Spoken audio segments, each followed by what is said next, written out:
for Caring. We can do much better. Let's put our hands together for Caring Divine with a beautiful performance called People Over Politics. And Mama Kandi Kukosi Wakunde. Anyway, we're going to be starting our event this evening. And before we can start everything else, may I humbly invite Bishop Dr. Trevor Kautsile to give us the opening prayer.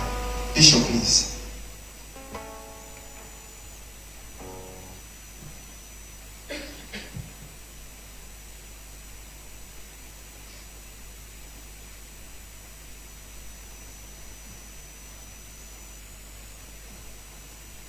Thank you, Wanda.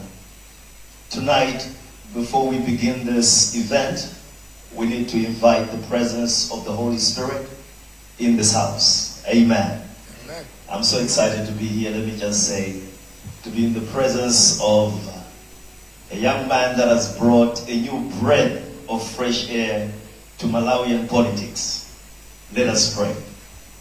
Father, we come before your presence tonight as we are about to tackle some critical issues pertaining to this country. Father, Malawians, as they're going to the elections of the 16th of September, many of us have got questions. Tonight is the forum on which some of those questions can be answered. We invite your presence, Lord, in this place. Begin with us and end with us. Your word says where 2 or 3 gather in my name, there I'll be also.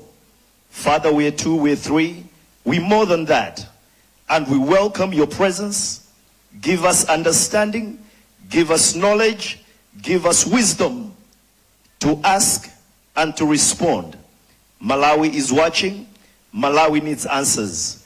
We give you thanks and we give you praise tonight. In Jesus' mighty name we pray. Amen. Thank you very much, Bishop Dr. Trevor Kautsile from the Miracle Ministries. Honorable Engineer Vitumbiko Mumba, I would like to welcome you this place. But also allow me to acknowledge some of the distinguished guests that we have in this house this evening.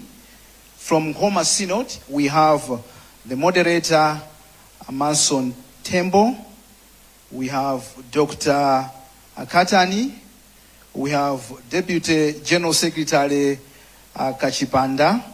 And from Blantyre Synod, we have Reverend Juma, Reverend Jambo, and of course from the Miracle Ministries, we have Bishop Dr. Trevor Kautsile, the one who's given us the opening prayer.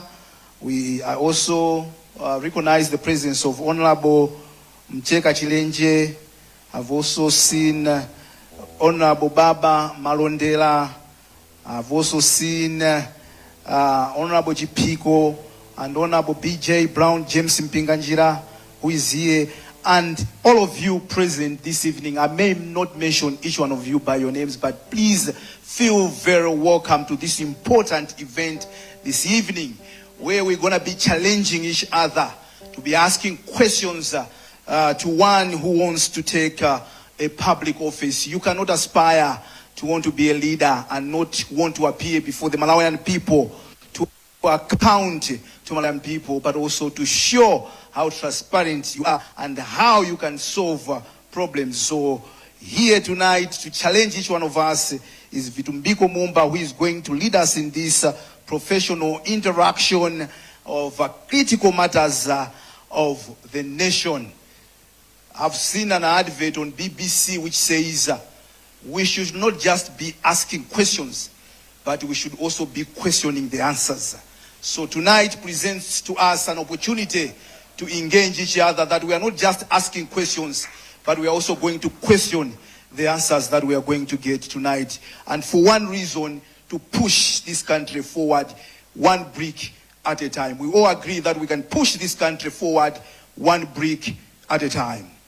It gives me privilege and singular honor this evening to invite the engineer, the man of the moment, Honorable Vitumbiko Mumba, to tell us why we are here before we engage each other in this interaction. Honorable, I humbly request you to come forward. Let's put our hands together as I invite the engineer himself to come forward to tell us this evening why we are here tonight. Thank you. Thank you. Good evening. Pepani in Nigeria, on Monday when I was returning from the north after having a successful tour with whistle stops in the northern region, I get home around 9 o'clock and my wife tells my kids that I'll be leaving the following morning for Blantyre again to start whistle stops in Zalewa and Lower Shire. My firstborn came to my bedroom and said, "Dad, this Friday is my birthday. Will you be around?" And I'm like, I want to be vice president, my friend. I have to be somewhere campaigning. So he expressed a sad face, and today I had to bring them to Blantyre. They came late, so I just had to be part of the cake cutting.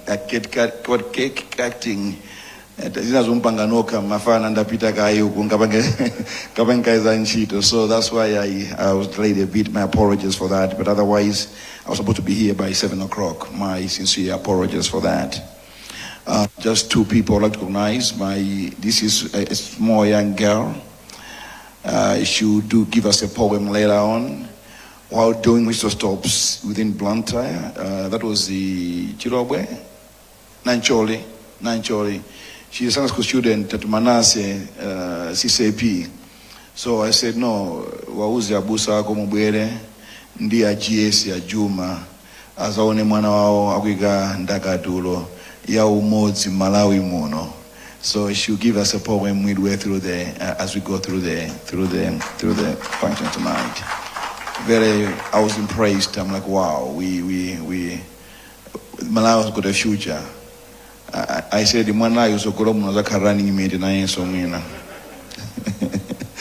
and also my brothers from, please stand up, from Muslim, from Malawi. Kadria? Yes, please stand up. Please stand up. Thank you for coming. Their president is with Park meeting the president tonight, so they have come on the behalf. Thank you for coming. I really appreciate. You see,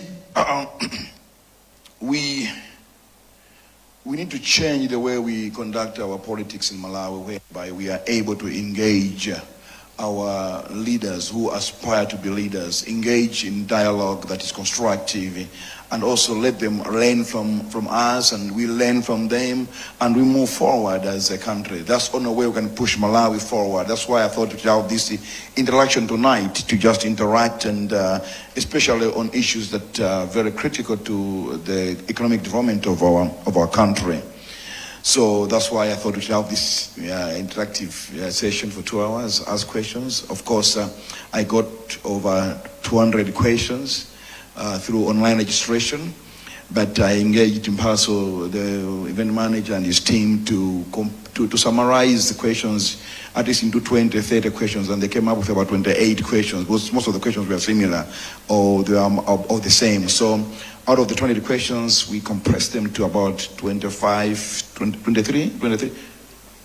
questions, which we'll tackle tonight depending on the time. But it's a way of letting the people understand who their aspirant leaders are. But also, one or the other, I'll be touching on the critical issues of the manifesto of Malawi Congress Party, the party that I'm representing, standing as a running mate to Dr. Chakwera, my good president. So I believe you enjoy and you have a good evening this evening. There's no structured format, unlike a public lecture whereby you've got to research topics and you have a structure. You have questions, I'll be there with Wanda, and you read out some of the questions and confirm with the people who are here, because we had to call everyone who asked the questions, because we were registering their name, their email, and the phone number and their question. So we had to call them. I believe that's what we did. But where is Paso? Okay, we had to call them to confirm that they are here. Some of them are here. Some of them will join online. So that's how we're going to conduct our event tonight. But just to give you some of my thoughts, the size of our country, Malawi, offers both a blessing and a curse in that it takes very little to tilt the balances of scale between success and failure. An astute level of economic maneuvering is required to ensure that we are always on the right level of balance that is leaning towards success. A slight disruption, for instance, in fuel supply, for instance, mafuta kangosokonekera just one day, it leads to significant negative effects on our economic activities. It is thus paramount that we always have alternative plans that can be pushed into effect at the forecast of disturbances in key economic drivers. There should be no room, I repeat, there should be no room for crisis meetings. We tend to have crisis meetings, and we are accustomed to my crisis meetings now and again. But if we are able to forecast the disturbances, we will not be having crisis meetings. Instead, we'll be having scenario implementation. In this situation, what is the scenario? You have to monakale pasogoro kuti kubwera zakuti nde we got this scenario and this scenario and this scenario. So you meet not as a crisis meeting to start looking for solutions, but rather the crisis is here. We have got solutions already. It's just a matter of marrying the crisis to the solutions that you already had planned and forecasted.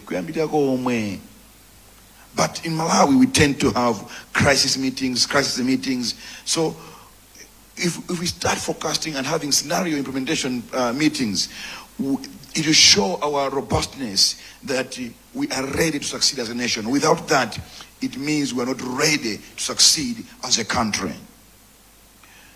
We have to be quicker and smarter and more passionate in making economic decisions. That's why I'm an engineer. Engineers, sorry to say this, but I'm proud of that. We are very quick. And I'm in the Puma anyway, but we are very quick. We are very quick because on site, you are a means of transport. You know what happens on site. Any delay, the cost implications, technical implications. Honorable BG, you have been Minister of Transport before. You know what I'm talking about. At DGS, you are a quantity surveyor. You know what I'm talking about. This is construction. We are Reverend Kachipan. So, my point is, we have to be quicker, smarter, and more passionate in making economic decisions. However, to achieve this will require strong leadership. Strong leadership. I always tell people that in as much as Chakwera is a philosopher, when a philosopher is a leader, political leader, he tends to be a silent revolutionary. Those who know Chakwera, at close, and I've tried to Chakwera at close, you realize that he is a silent revolutionary. But he's a silent what? Revolutionary. You require such kind of leaders when you are to make quick, smarter, and more passionate economic decisions in times of crisis, but at the same time when you're trying to move a country and a nation forward. Now, before Malawi gets where she wants to be, we must first achieve stability over endemic problems that this country is facing. For without proper grounding, we cannot advance our goals. The challenges that we are facing have unbalanced us greatly, that improvements, because of the challenge that we have, even if you've got an improvement in one sector, it's barely noticed because it's overwhelmed by the challenges in one sector.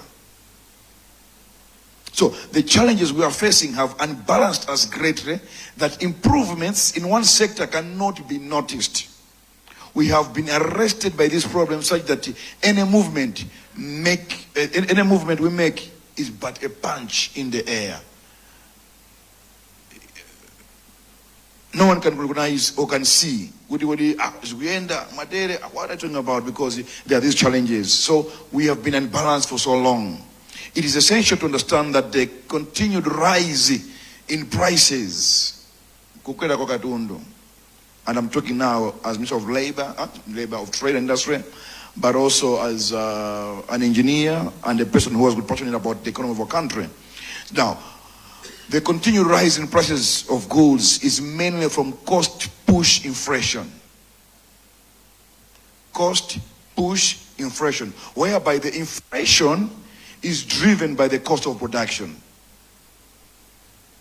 which is very bad, as opposed to demand pull inflation, whereby the demand is much more than the supply. Then because of that, you find that the cost is going what? Is going up. That's how it's supposed to be. But in our case, not the case. It's a cost push inflation. And that is a tragedy for our country.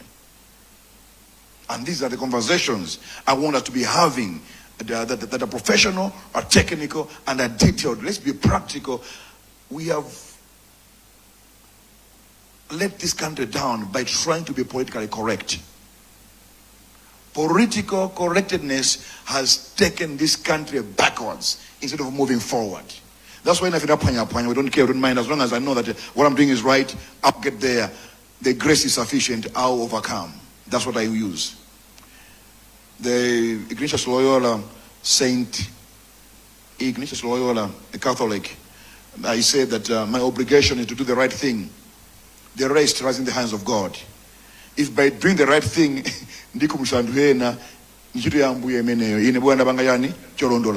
that's what he said, and I subscribe to that.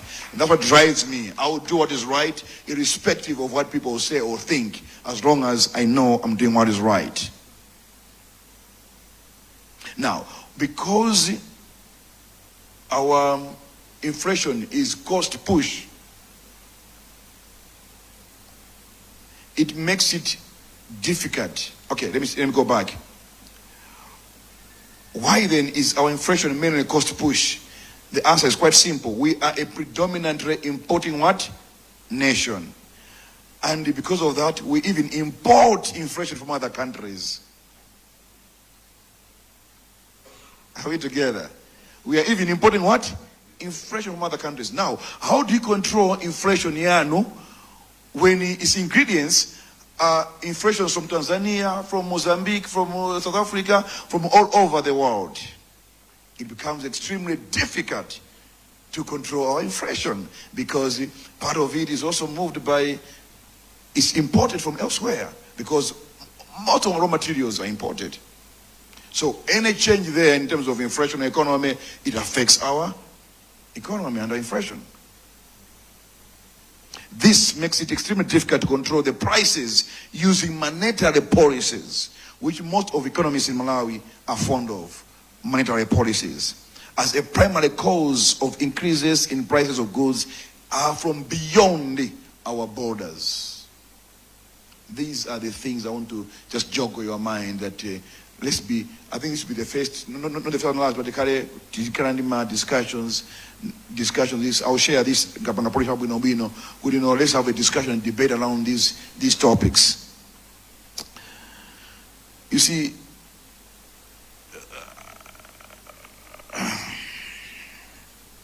we are like in a vicious circle.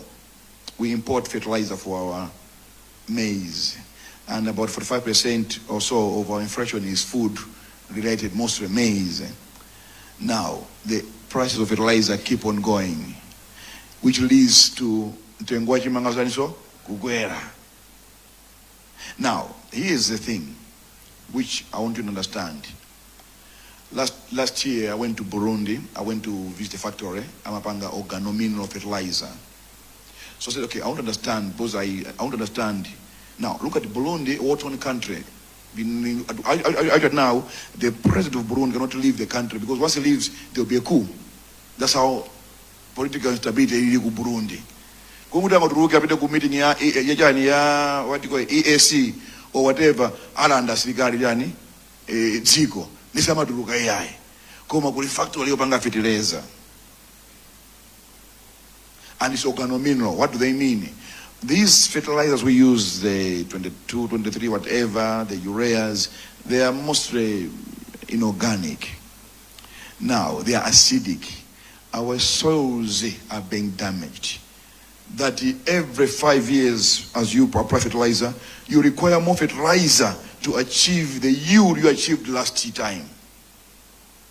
Because our soils are being weakened, and nobody cares about that. That's why this company produces organomineral fertilizer with the point of bringing back the soil health. So Napanga add some minerals that brings back the soil health to its original status, but it's expensive. Now, because we want to go cheaper, we say, okay, let's buy cheap fertilizer at $800 per ton, leaving organomineral $1.2 per ton, simply because we want to a cheaper one. But at what cost in the long run? Because you need more fertilizers next year to achieve the same yield you achieved last year. Those are the things we're going to be discussing in the agricultural sector and again in the manufacturing sector. And again, the problem as a means of trade, I've learned a lot, which some of the things when I've come to see them face to face. For instance, there was a time Mafuta Pikida earlier this year, January of March, when I was being appointed, we are high, Mafuta Pikida, cooking oil.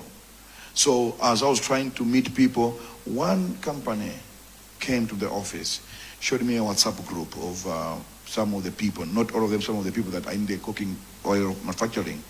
Can you raise your price? If you don't, we'll fix you.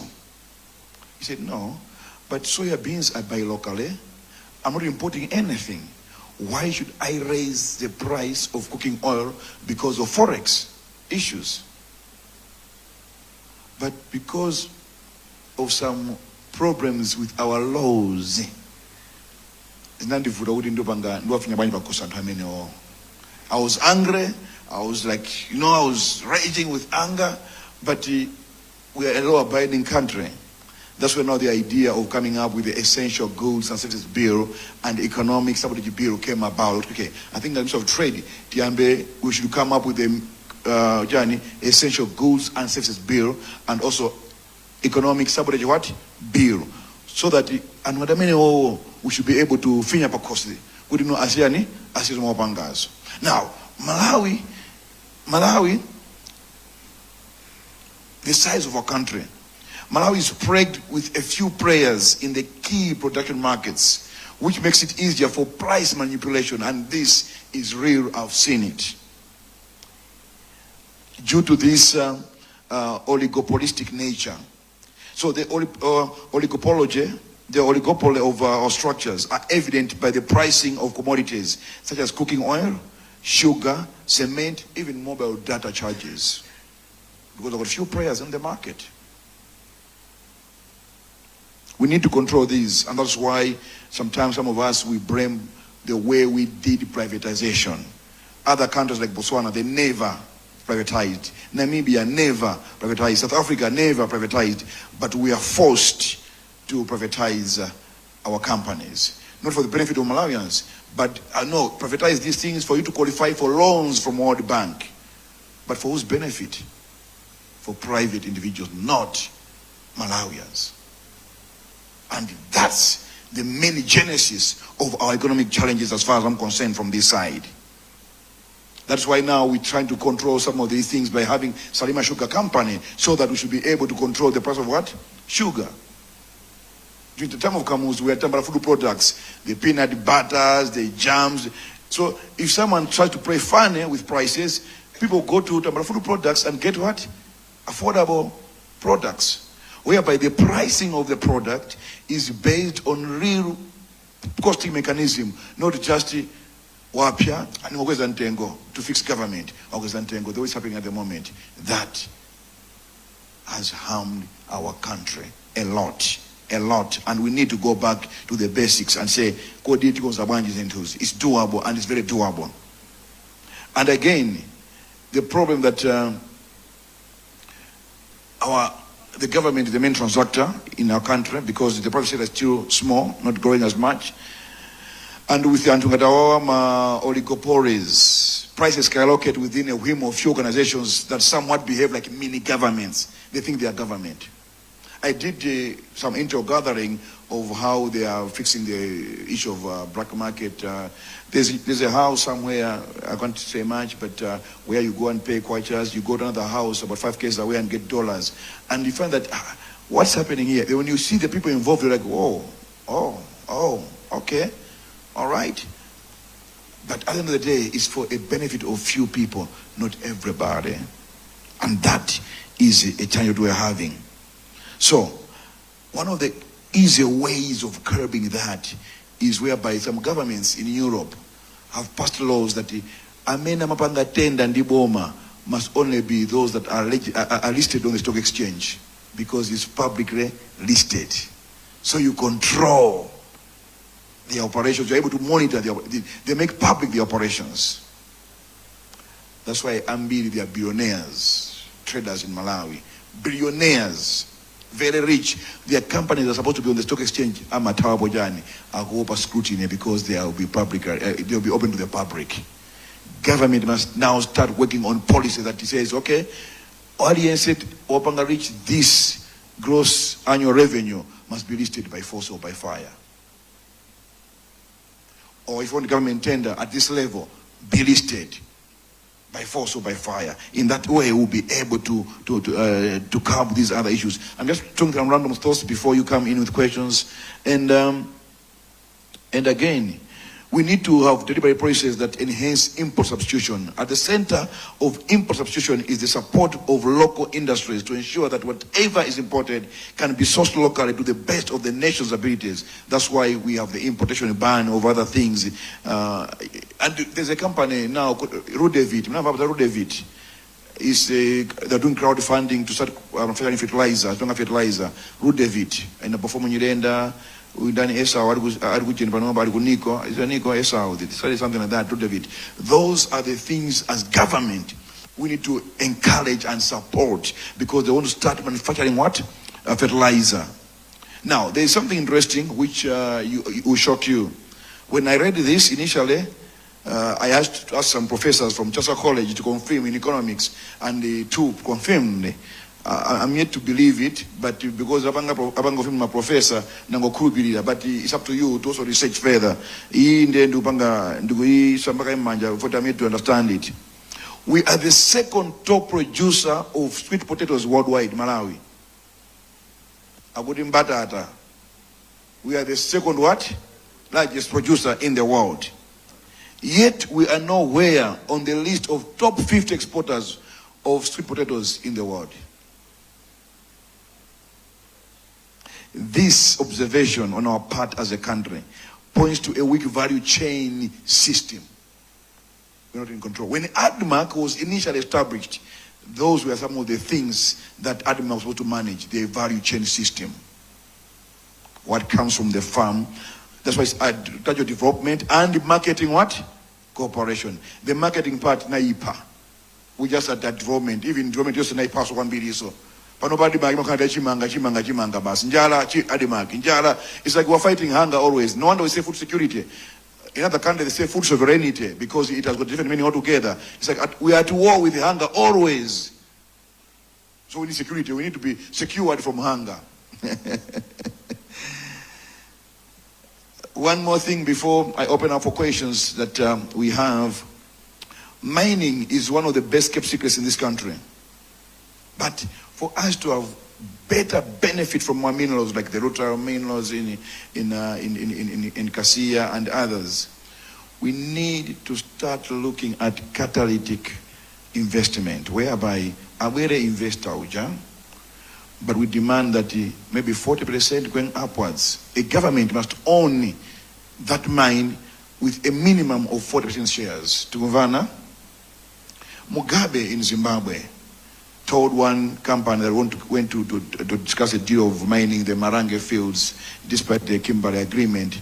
He said, my friend, so you want us to only get 5% royalties while you get the rest? This diamond is all in Zimbabwe. We'll keep them down there until Zimbabwe is ready and has capacity to mine our minerals. And that is what led to other people hating Mugabe, demonizing him in the media, CNN, BBC, Al Jazeera, corruption in Zimbabwe, Mugabe is corrupt. He said, challenge them. You're saying I'm corrupt. Can you give me one case of corruption? You never, do your research. You never see any corruption case ya Mugabe. But the media that the people control has demonized Mugabe as a corrupt leader. Simply because he told them off on the minerals. That they will not see Zola is in the Zatu. Zakalekale mpaka muyaya.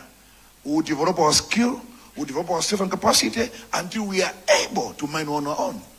And that's the stand he took. And it's what sanctions. They used every other excuse to sanction Mugabe just because he refused his minerals. And that's the decisions that the leaders of nations must, and I repeat, be aware of. And the masses must be told and taught the geopolitics and how the cartels can bring down governments or can prop up what? Governments, just because of the mineral deposits. Lastly, before I sit down there, I want to read something I've been preparing. Just a minute. You see, we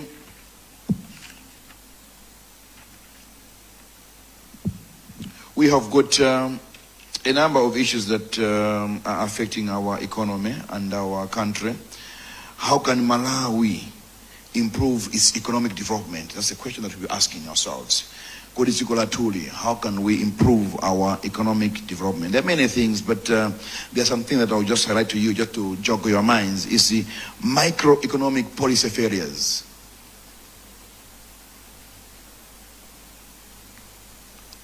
What is true of our microeconomic policies is also true of non-economic micro policies. Let me go somewhere. Our microeconomic policies, most of them, like the mining policy, national youth policy, what policy, tourism policy, trade policy, national export strategy, all these things.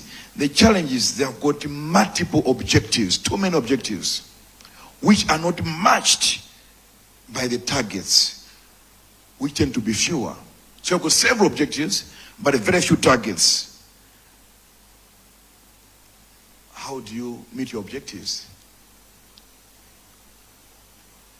And again, we've got too many objectives, yet we've got limited resources. We need to start looking at the practical objectives. It can be 3 or 4, but those that we can easily meet with our what? Resources.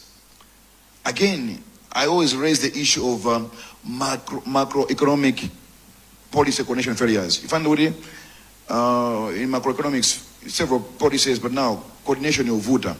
For instance, I stand to be corrected, but you look at the central bank managing the monetary policy here, NPC, economic growth, the Ministry of Finance also. Now, you're like, all these are drivers of economic growth. Komano, who is coordinating the policies, RBM, Ministry of Finance, and the NPC? Some people have argued, can we make them one institution? Very difficult situation. But I always argue that I did this in my master's degree. One of my topics assignment was good. The best is to have a coordination department within OPC that coordinates the objectives or the policies, macroeconomic policies, like let's say RBM, Ministry of Finance, as well as you look at NPC, something that is legally instituted, so that we are able to coordinate macroeconomic policies. Otherwise, there are huge failures. And most of the times you find that when you have got such, as an example, they'll only meet when there's a crisis. They'll only meet when what? There is a crisis. But there has to be a deliberate, periodic meetings, interfacing, to make sure that we are pulling towards one direction. I think with those, with all those remarks, I don't say the few remarks, but with as Busa Lipopan, with all those remarks, I wanted to welcome you to our session. We'll have some questions. We might attempt maybe 10 or 11, based on whatever we have, but It's a way of saying, let's keep on interacting, having discussions, but the major issue is the economy of our country. We want to talk about everything else without tackling the issue of economic development. As Malawi, we could not go anywhere. That's why I thought, let's have this interaction tonight and have a chat. And wonder, just before we start our questions and the like, I want my daughter here, my dear sister, to give us a good poem, because as I don't know, child abuse, as my use of human rights and the like, about the cross course, good yeah, Mumba, Mawana, Meneguja, no, we don't want that. So wonder, just a request on that one. Thank you. Thank you very much. Yes, if we're clapping for that opening remarks, we can do way much better. Let's put our hands together for the engineer Vitumbiko Mumba. Many manina with professional interaction, mona ngati zamasewera. Pakutuka zizunguru pa. Only go policy, whatever. But there are English that is coming out here. We're gonna discuss professional issues. Zofunigama professionals is. But like the running mate has requested, we're gonna invite our sister in front to give us a poem before we can continue with this discussion. Can you please come forward? Let's put our hands together as she's walking in front. Yes, yes, yes. A beautiful dress that she's wearing tonight. Do you agree? A beautiful girl wearing a beautiful white dress. Let's put our hands together for our little sister here who is going to give us a poem. You tell us your name and then you give us your poem. It's mukwere pamwamba apa kuti ma camera muoneke.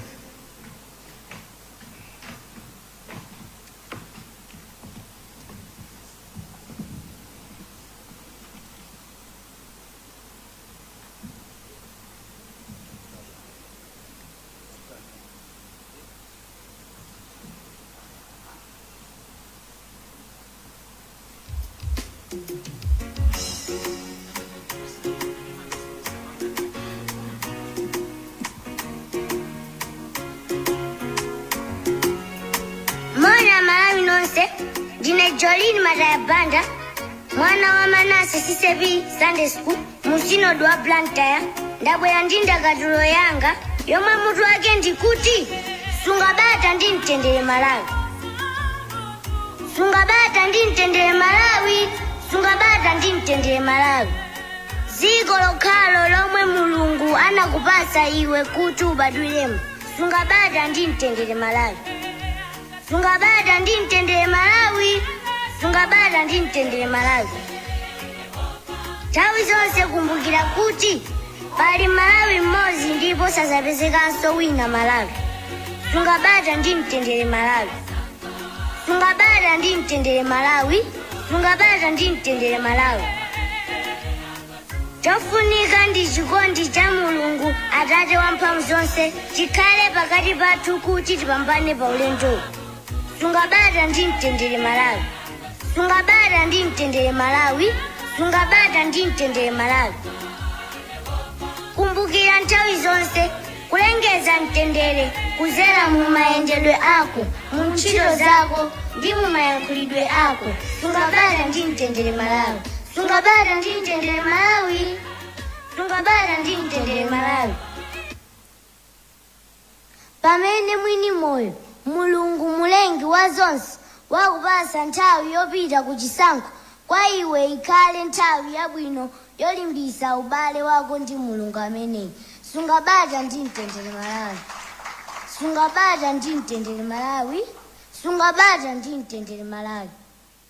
Nthawi zonse khala ololelana wina ndi nzake, osatukwanizana, osamenyana, osatemana, osaphana kamba kachisankho. Chimabwera, chimapita. Sungabata ndi mtendere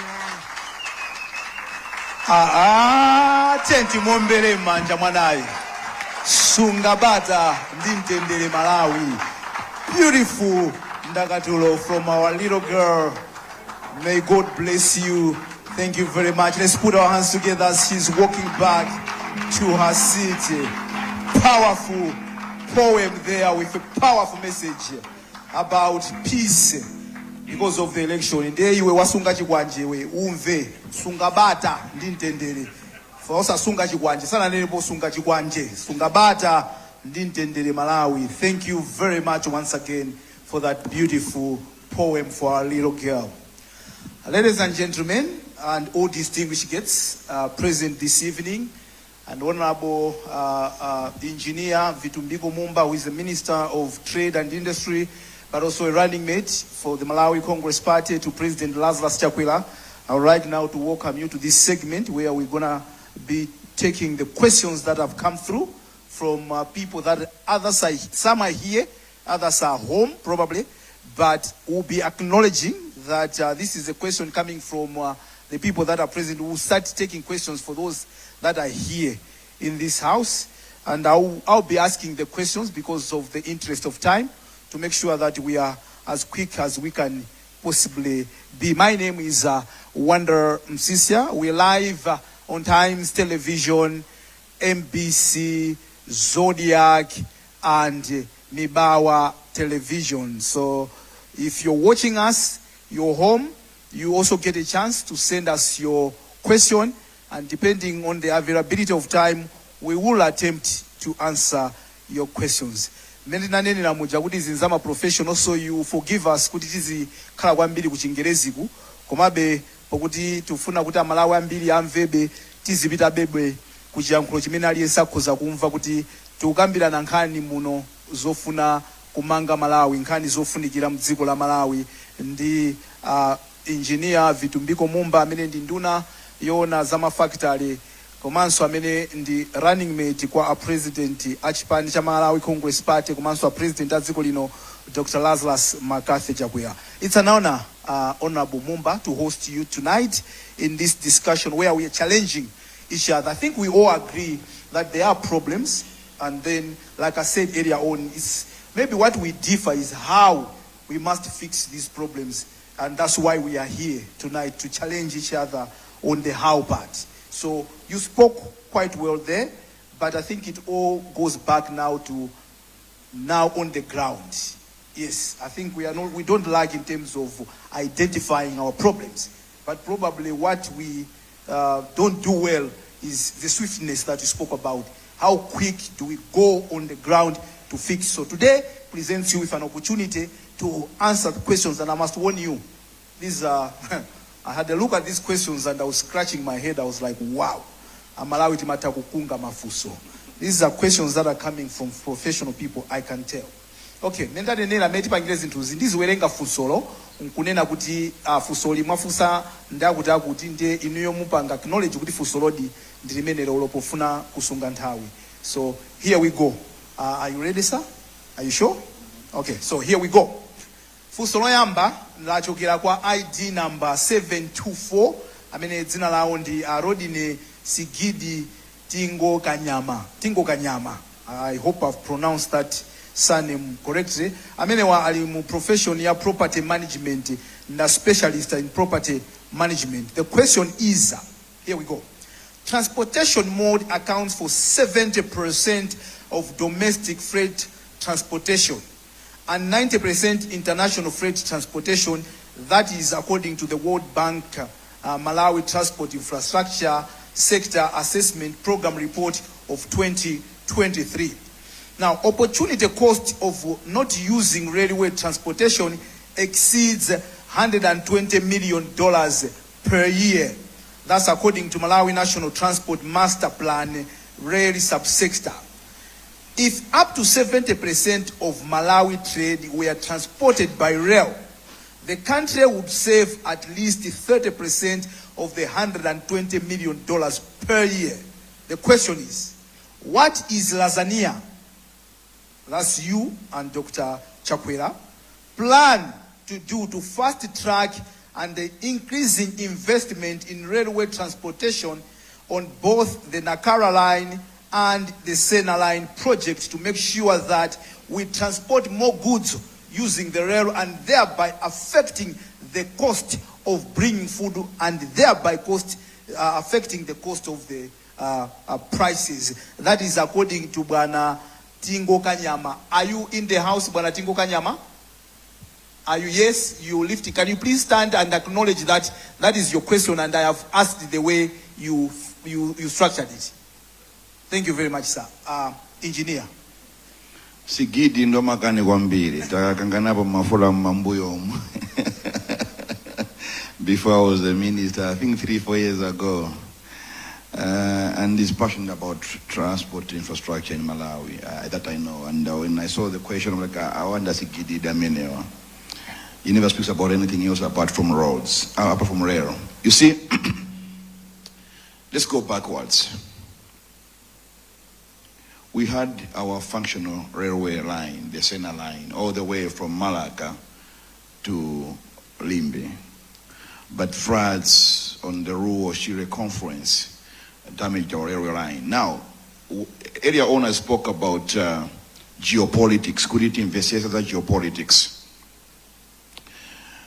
No donor or bilateral partner who finance railway construction, never. NEVER, never. They'll finance HIV/AIDS projects, governance, human rights, but the railway project, never. So Malawi must realize that we are on our own as far as infrastructure development in railway is concerned. They'll build roads for us because the impact on the economy, yes, is there, but it's not as big as the railway line.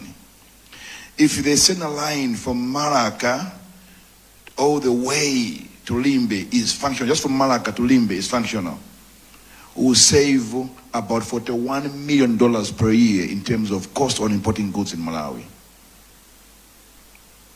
And that's a fact. Tita manga njanje yatu kutoka kumala kufika kulimbi. Tizi save $41 million. Yopangira importi katundu bwesa kuno ku Malawi. Now consider the ripple effect downstream in the economy. It's so huge. Poyamba Malawi, you can go to Baba. You are here. You can speak to the directors at transport. Director Magwede, director this young man, Ancient Ndanoyo, Ntande, Justice Ntande. Initially, the Japanese did the feasibility study and design and said it will cost about $300-something million to construct the railway line from Maka all the way to Limbe. These people later finance designs and finance dunia cost over 800 million, so it's not visible. Just to make us shy away from reconstructing our railway line. But Chakwera, when he came over into power, he said, number one, if you the speech ya bwana Chakwera ku parliament, first speech of parliament, state of the address, he spoke of rehabilitating our railway line, the Sena line. And the vandalism, there are so many conspiracy theories. But we know that the people that benefit from the bad railway infrastructure are happy to have the railway not rehabilitated for the benefit of a few. I'm not a politician. I don't need to. I'm an engineer, so I just take care. But that's a fact. There are some people who benefit from our poor railway infrastructure. Now, you are aware that Chakwera said he was construct the railway line under Agomang, and people never speak about that. His first state of the national address, and when you go to every investment forum, I've been with Chakwera to Dubai, Qatar, China, he speaks of railway, trying to court investors. But I know we never got anyone because people deliberately shy away from railways. The Americans are building the Roberto corridor, but it's basically because of what they are getting, the minerals and the election opportunity.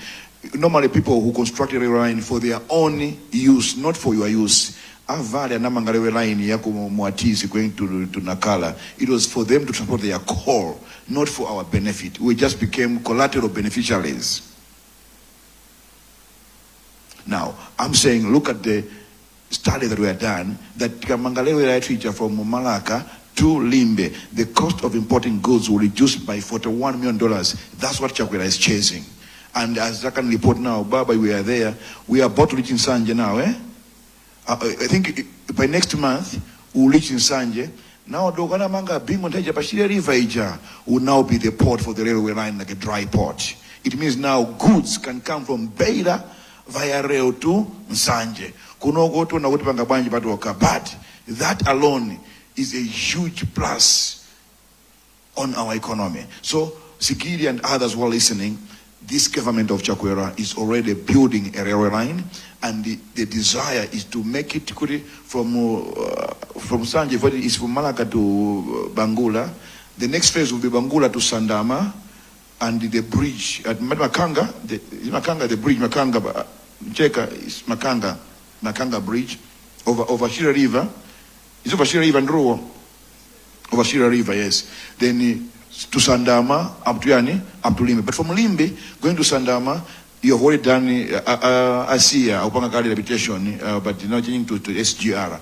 So I believe that in the next 2-3 years, we should have our railway line functional up to Limbe. Then the ripple effect of that will be seen, because Wakoni Mozi, training Mozi, Imanyamura, about 110 tankers in one train. And the distance by road from Beila all the way to Limbe, railway line, you reduce the distance by over 800 kilometers. By road is 800 kilometers more than by railway line. So already, much distance, so the cost of transportation, yasikaso. That's why even the price of fuel can also be what? Reduced a bit, because so that's how I can answer that question. I think so, yeah. Okay. Ndipemphe kuti mwina tiziyankhansanga kuti tiyankheko mafunso ambiri. Ndifuna mvesese koma sanga tikasiya panjira is okay. Tizapangaso siku lina. Chabwino. Sichoncho. Komano funso kwambiri linafunsa kuti inuyo mapulani anu ndotani, mwanena kuti achakwera, yes achakwera pano pakupanga. Tumanga. Inuyo mukufuna office ya OVP. Yes. Pano mnatiuza apa kuti achakwera ndi mayankhula nawo. Yes. Mukamala yankhula nawo achakwera awo, inunso mukakhala vice president. Inuyo ngati amumba. Kuti nimesa mamangaso njanjeso inuyo. Njukambayo nakhala kusanje 3 weeks nayenda by Exodus, yeah? The whole 42 kilometers when we were doing the designs in 2018. So I know it, and I was part of that at that time. Dugu private sector happening. So mukutilonjeza zotani. What I'm saying is, sikulonjeza AI. Chakwera is implementing, and Ineo, as his running mate, at Kadusava, was winning, as his vice president, Sokolomo, I will be supporting his agenda. Yopanga, make sure kuti lewe raini ifike kulimbe. Thank you very much. Funso lathu lachiwiri lachokera kwa Tumbikani Mpinganjira, ID 681. Mulipo Atumbikani Mpinganjira? Ndi a video editor amenewo. Alipo Atumbikani Mpinganjira? Analipo ndekuti mwina mwake atalikira pang'ono. The question is, what are your thoughts on the current state of the nation infrastructure, and how would you prioritize investments in areas like transportation, energy, and water management? Zama engineers. I think afunsao ngatumizira ma PowerPoint slides anga the previous public lecture on code of ethics in the construction industry, because napanga tackle that topic exhaustively. Napanga exhaust wambiri. I'm not happy with the current state of infrastructure, roads and buildings, and then I just explain why. It's because of durability. And I took more time to explain that. I think in the best interest of time, I can share the slides, the about 98 slides of that lecture, which discusses what needs to be done to make sure that the quality of our infrastructure is up to standard. And again, in terms of priority, energy, transportation, water management, all those are key. They need to move simultaneously without one taking privilege over the other.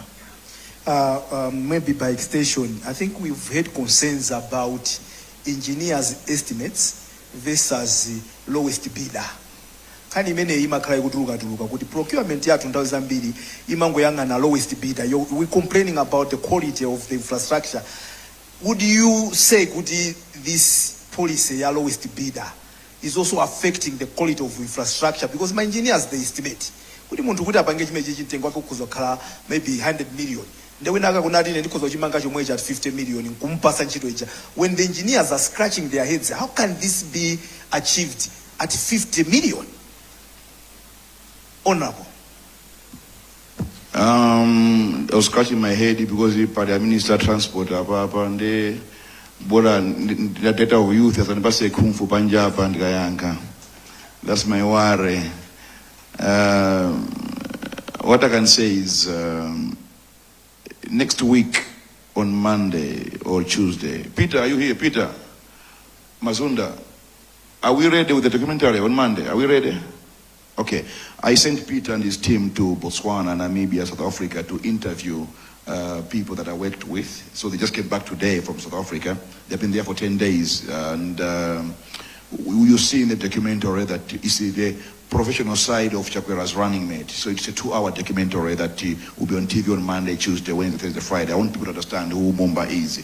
So one of the things that you see, the CEO of the Roads Authority in Namibia, who I worked under as Director of Construction, will say that na shintisa evaluation criteria how to award tenders. And when I came back, I tried to push it, but it's not in there because of so many reasons. But now I think the governor, vice president, will be able to push that one forward. In Namibia, what we did, I'm talking of what I did, not and I would ever document here. Let's introduce the technical qualification as well. A technical is a tender index, a combination of technical score and financial score. Now, most of the times, financial score, technical evaluation, comply, watch pandani, mpaseni. Comply, watch pandani, mpaseni. We had to make sure we have got a criteria of scoring the experience of the contractor, experience of his personnel, availability of equipment, and many other things, and it gave the technical score 80% and the price 20%. When you do the tender index, what cheaper uja, waluza, a winner bid expensive one, and the quality of the road done very perfect. The other time I took, when I brought some Chinese to Malawi in 2017, went to Zambia with the PS that time, Chinsinga, who transport a PS at Chinsinga. So we indeed gave an important director of roads or transport. We went to Zambia. Now, we drove that road from Choma to Livingstone. Now, that road, anamanga 2004, but we end up on Opa, ulingatu wabron mpinganjia anamanga study, no pothole, but it's wakale. You think amanga last year. So these Chinese, the Chinese asked these Chinese, you guys, kwatu ujomamanga miseo within a year too with my potholes. Kuma ubanje. The response touched me. He said, "Guti, mukafuna nseo watu kwa jatuku pasani. Koma uta 2 hours. Mukafuna nseo watu ni kwa jatuku pasani. Uta 3 hours. Mukafuna nseo watu billion kwa jatuku pasani. Uta 2 years. Mukafuna watu 20 billion tu pasani. Uta 20 years. It's in the price." Thank you very much. We can clap hands for the engineer. If you're just joining us on Times Television, MBC, Zodiac and Mibawa, you're watching a professional interaction with engineer Vitumbiko Mumba on critical matters of the nation. And I'm taking questions that were sent through the website, and he is attempting to answer those questions. The third question is coming from Yamikani Dalikeni. You're here? Yamikani Dalikeni, yes. Let me ask you a question so you can acknowledge that's your question. You observe a notable absence of engineers in leadership positions, which can lead to suboptimal decision-making on engineering issues. As an engineer yourself, vying for the position of vice president, should engineers and all well-meaning Malawians have confidence now that you will represent their interest and make informed decisions? That's question number 1. And 2, regarding the Malawi Rural Electrification Project, MARIP, I propose that the project be expanded to include electrification of agriculture fields. This would enable farmers to power water pumps, facilitating year-round farming and reducing dependence on rainfall. This approach could yield more than what we are yielding now. That's your question, sir. Those are your two questions. Thank you very much. Honorable Mumba. You see, the first MIE conference, that time in the MIE, in Comesa Hall, I attended. I was a student. And then the second one in Ajitigaso Capital Hotel, I remember that time Prof. Chikaonda was the guest of honor. I attended. The third one, I was now an engineer. I attended. Along the way, these gatherings, some of us felt like they became fashion shows for engineers. Who is doing what? Who is doing the industry? So some of us pulled back. I think it's more like fashion show. This year, Sinapezeke, Mabanga Mawisho stops. Mfandisi Mawisho stops. A campaign, the conference, engineers. But Pakati Hapo, we had discussions now with most of these gatherings became fashion show. I remember one time I went there. People, my engineer remember on a parking lot. We na panga parking chan like Wonder One. We panga parking pa enter kuti tukura muhomu. This is the truth. After lunch, we the winner of Bilaso Ndia Geso, left and kata di one. Kono my engineers, I remember na parking spot. Yoti tizona kuta kwende kama opuma. You understand? That's so I think this thing is becoming childish at that time. But of late, I've seen the topics, the engagement. I'm like, wow. So this year I plan to go, but unfortunately, Mapanga entire campaign is now now. But that's why I was absent. My brother, not that nothing else. Mambuyo mnivomeleze, it was because I felt like it was a fashion show. But Ababa in our entire campaign.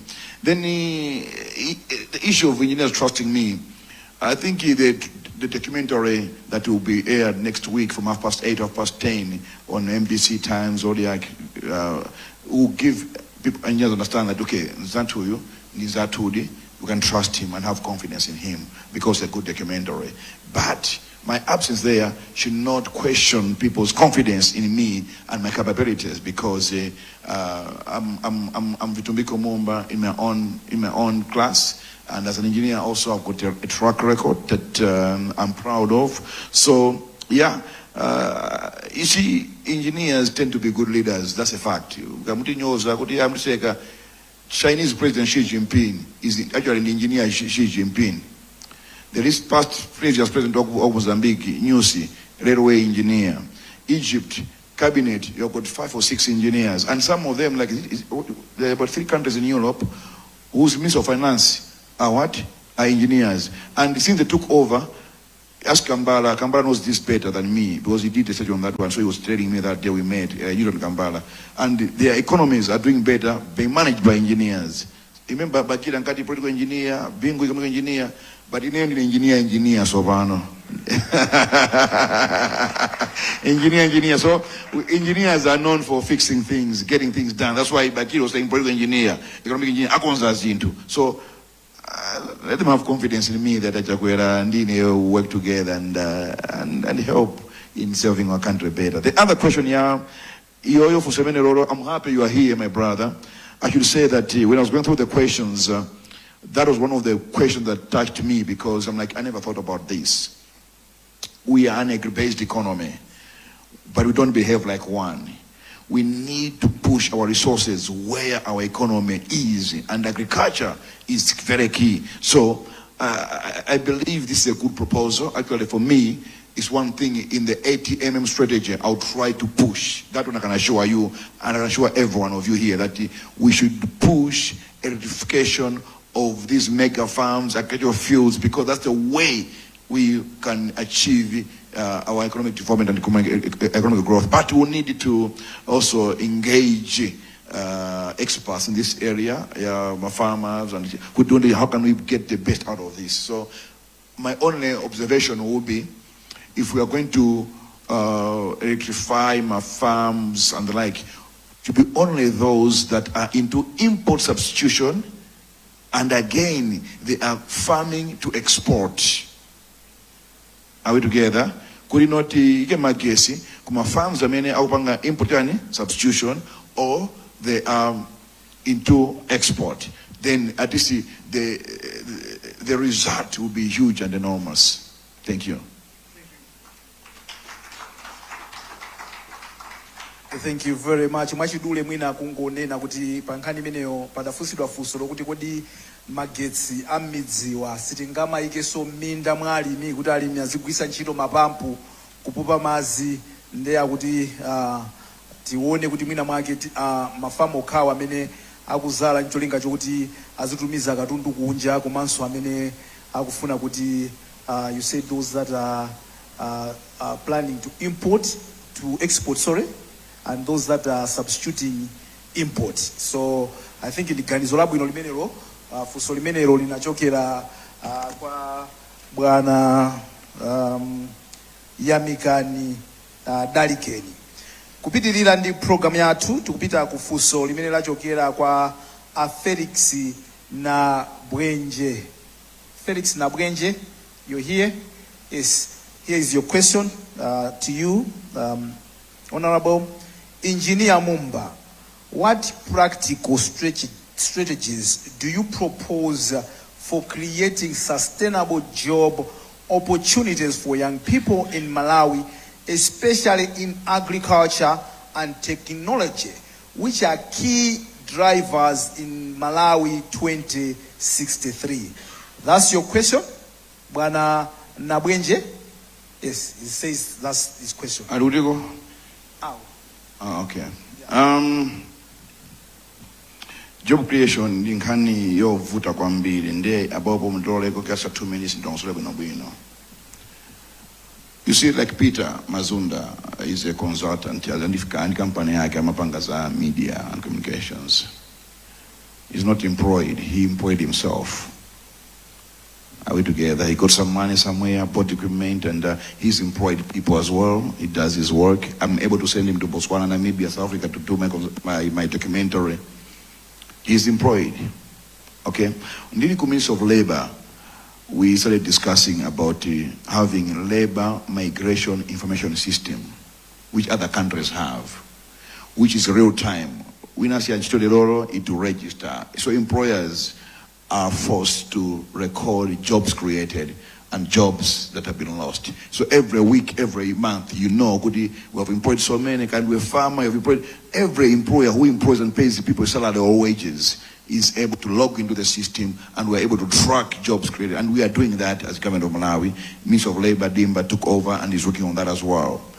The risk thing is, many people think kulembedwa nchito ya pasalale ndiye that's on a job. But whereby you are doing your own work as a consultant or upanga business worker, kawa kulanjinga ya moto, upanga kapanza ndi motorcycle, that's again a job because it puts food on your table. You have to pay school fees, you pay your bills, that's again a job. Now, what we have done, like us as Malawi Congress Party in our manifesto, we have said, look, NIF so far, about 300,000 people have benefited from NIF loans, if I'm not mistaken, 20-something or 300-something, I can't remember the actual figure. We're saying, fine, these people are not getting loans, and some of the people who have gone into mega farms with money from NIF have employed farm managers from Munda, College of Agriculture. Others have employed technicians and all that. That's jobs being created. But people don't look at that as jobs being created. They look at it as only those who are employed by government. No. Panopa, Luzenjurungamo, Boma, the whole civil service. There are only 287,600 employees, maximum. That's the number. So in no way government can have 1 million jobs or 2 million jobs. But the government creates a conducive environment. Businesses should thrive and mapesa akule, investments should grow, and when those grow, they employ people. So now, in terms of this question, I wanted to give that background. Dr. Chakwera, in our manifesto, we have increased NIF from where it is to 1 trillion kwacha, so that more people should have access to loans, because we have seen success with the current phase. We need more people. So to create more jobs, we are increasing loan amount, NIF, to 1 trillion kwacha, to make sure that more people would access to loans and start business or grow their businesses so that they can employ others. That's number one. Number two, TVET strategy, the sector. When I went to labor, my first management meeting, Nakara, then nafunsa ukuthi okay manuza says my colleges are two now 46 in my national my community whatever and the like. How many are speaking to the 80mm strategy? The ati many akugamba akupanga farming, only one in Chitipa. I'm like, oh. Then now how do we create technicians who work on the mega farms? It's sad that in mega farms we're importing technicians because our technical colleges are focusing on issues. Some of them cannot speak to the AM strategy, which is the backbone of our economy. Tourism, only one. Mining, one, Kukaronga Kwinukula, Pangara. Pangara Technical College is mining, but it's a community college. Make it national. Someone from Chitipa, from Chikwawa, from Musanje, from Kota should be able to go there, but there are no boarding facilities, you know. But I was shocked to see minerals there, how the artisans are doing that. So they are being taught not to get employed, but being taught to be able to be creative and getting employment for others. So in terms of what he's saying, I will answer it in two ways. Number one, the private sector is looking at creating jobs by training artisans who will not seek jobs, but rather create job opportunities. And again, NIF, and again, there's also National Youth Innovation Fund. And 2 months ago, I was there. It's 2 billion as an initial fund. Could actually be creative, innovative minds. They should be able to get loans, and some so far it's about 40 or 50 among access my loans, and they're able to invest in whatever innovators they have. So that's how we're looking at in terms of job creation, in terms of agriculture, in terms of technology. We are saying, I went to New Labor, I went to this college, Mira Cotero College in Karonga. I was surprised the technology that the people Karonga College is Catholic college. I was under Mzuteno College. I went to these two colleges only so far, and I saw, okay, we are advancing in ICT at the technical level, not colleges, technical level. So all that is part of trying to advance technology and move forward. Thank you very much. You tackled, maybe by extension, you looked at the mindset of wanting to finish job and wanting to get employed. Is it also maybe part of how we have our education curriculum? That it teaches us how to get employment and not create, it doesn't teach us entrepreneurship. So, as a vice president, should they go in your favor? Is it an area that you would also want to look at? Say, how do we bring in education that is going to be teaching people how to be entrepreneurs as well? Because how then do you've been trained to say, as journalists are studying now, they want to take my position. So every day they are watching at me, what do you want that you got times? Kuti ndiatulankana ngatanga malizi nkuyambisa nyumba zawo zofalisa nkhani zopanga, because we're not trained that way. We're trained kuti tikambe ntchito somewhere. Should we also look at our education and see whether it will also promote? Yes. Not everyone can be an entrepreneur, that's a fact. Not everyone can be an entrepreneur. It takes a lot to be an entrepreneur. Komano, this is the day I went to Zomba, had a meeting with Professor Chinyamara Chipeta, or the professor in indigenous economy, because I'm a fan of indigenization of the economy, like Kenya. A good example is Kenya. They indigenize the economy. The economy of Kenya is in the hands of the local people, the black people, to be specific. So I'm a fan of indigenizing our economy.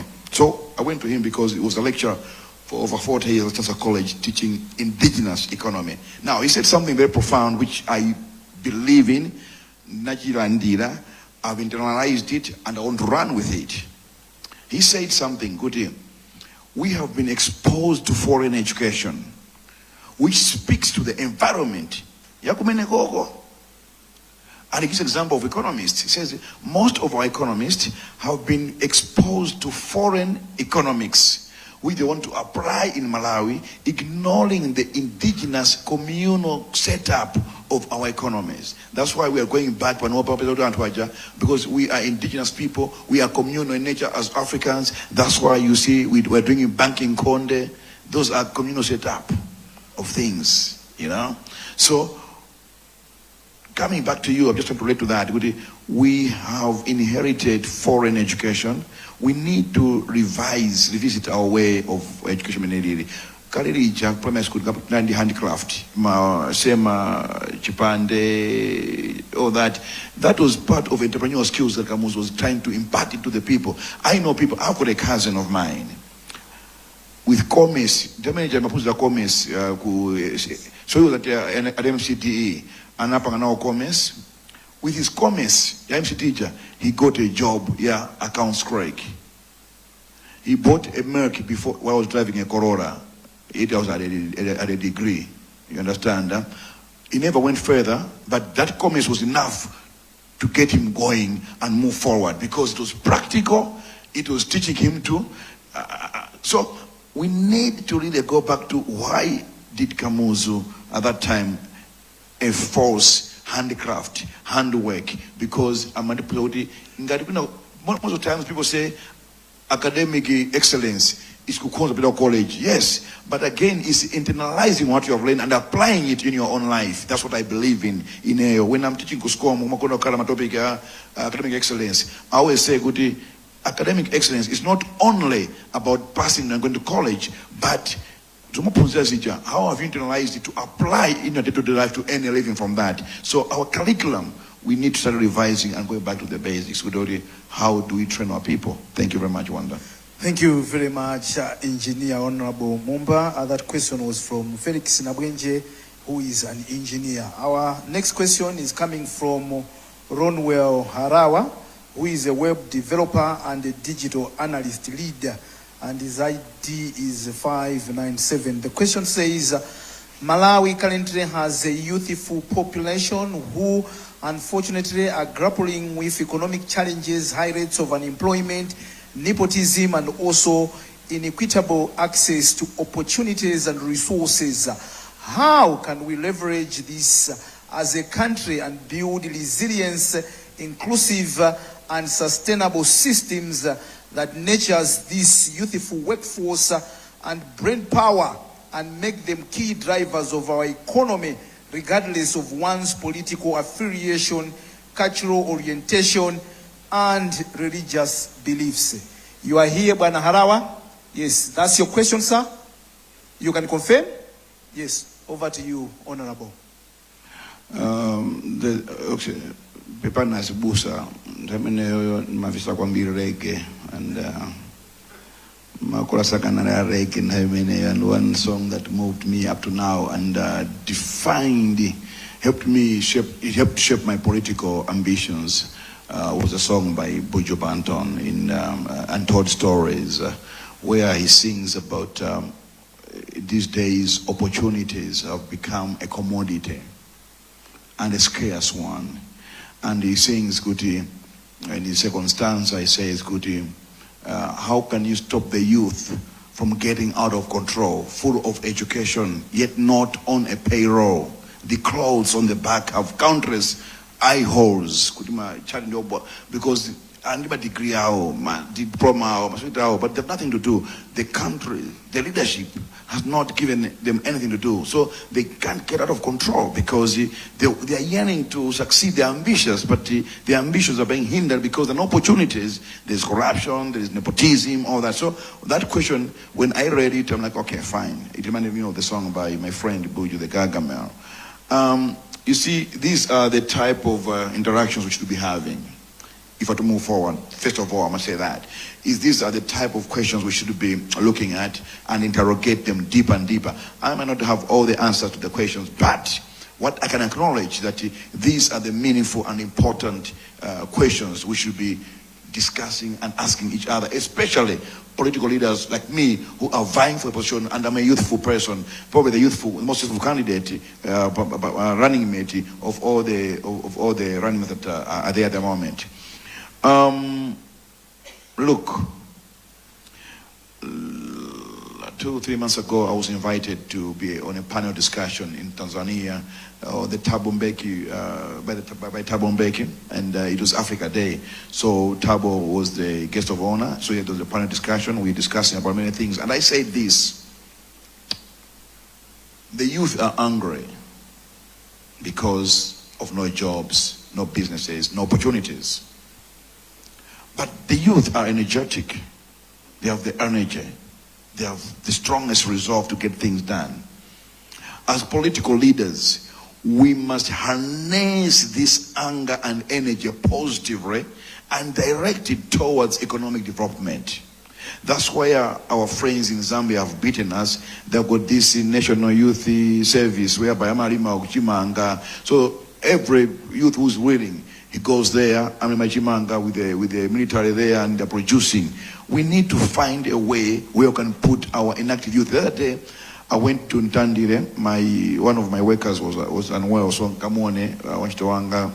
Then I find that Nyamata, akumamo wateni kuloko mama wa Ntandire moja.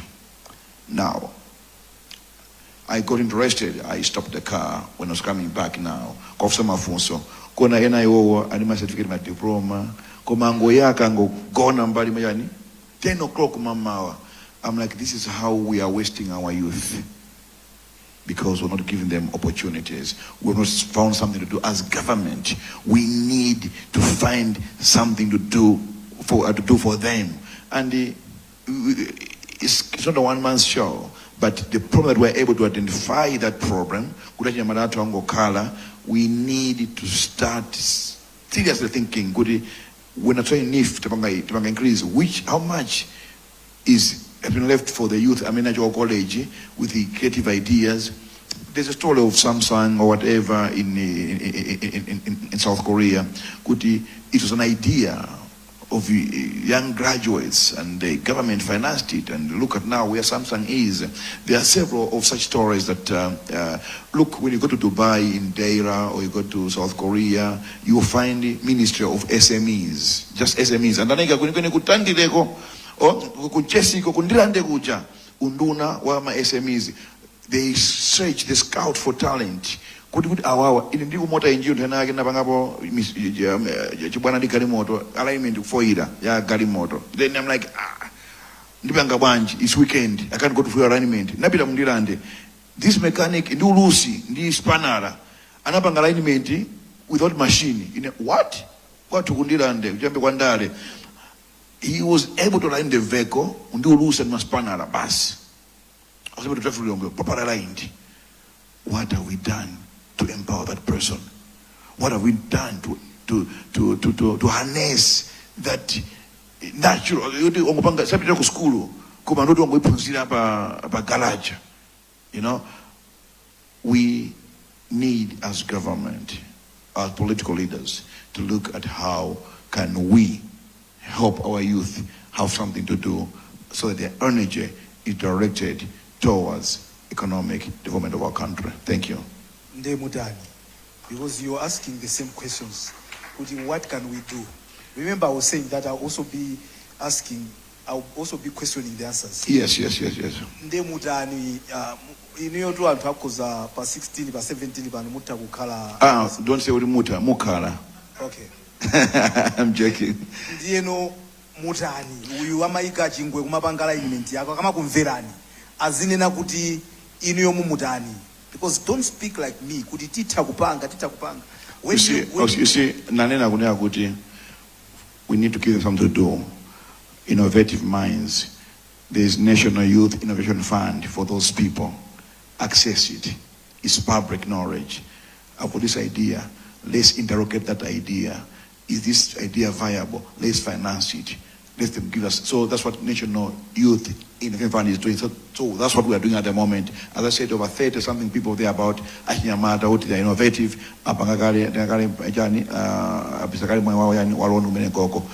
And I'm saying, the 1 trillion kwacha, nifi. We should be able, that's me now talking now, we should be able to say E is allocated for the youth. You see, let's face the fact. Sorry to say this. Let's face the fact. There has to be some sacrifice and deliberate policies. Allow people to make mistakes and learn from their mistakes. When you look at Group 5, Mara and Roberts, those companies, their history, they were deliberately grown by their governments. They allowed them to make mistakes, learn from them. Others who misuse the opportunity, analira. Kuma amena na punza from the mistakes, They have grown. They are now big companies. Group 5 in Nagamanga, that thing, Atlantic, in Dubai, that Atlantis, Group 5 manager, in Group 5, all the way to Africa, Kamanga, that biggest aquarium in the world, Kutupai Gome, but it was homegrown in South Africa by the government. That's why we are looking at developing the local suppliers empowerment plan, whereby you are able to profile local suppliers. Okay, these are local suppliers. Let's support them. Yes, like construction, you delay to pay them. Have a mechanism for early payment for those you have profiled. Kuti akule. Let's say you've got the Wanda construction company. Maipanga profit paeka akuchirimika. Let's grow this person. Mampanga profile kuti uyutimpanga empower akule. You give them access to financing, better financing conditions. Akakwira ntchito ya boma, akale uyambira kuti bila ndalama kuti pasakale financing gap ya project yake. That's how economies grow, by profiling local suppliers and deliberately empowering them to grow. So you even standards, you bring in ISO, the Abwere, Apang certify their processes, how they approve things, how they get things done. So we are in the process of working on that. Actually, Dr. Chakwera, when we met and discussed, he said, Vito, I want you to take charge of this, the local suppliers development plan, so that we're able to grow our people to be able to move forward. So those are some of the interventions I can answer on that question, Bwana. Thank you very much, Honorable. Zika. Ngati mungu tsekula kumene kanema zanu mukuonera professional interaction imene kuchitikira kuno kwa Marelis Hotel ndi Honorable Engineer Vitumbiko Mumba. We're talking about critical matters of the nation. We're live on Times, MBC, Zodiac, and Mibawa. Timayerekeza kuti timaliza 9:30. It's almost 28 minutes past 9. I need your guidance. We continue to take more questions, maybe up to 10 o'clock. Okay, we can. Yeah? We can. So we take more questions to 10 o'clock. The next question is coming from Tikutenga Gaya Mene Anania Kutalipano. So this one is coming from Madam Katie Chidzalo. You're here, Madam Katie Chidzalo? Mwina Apita. Madam Katie Chidzalo, she's a social scientist, and she asks, with your background in engineering, you are seen as someone who understands planning, building, and sustainability.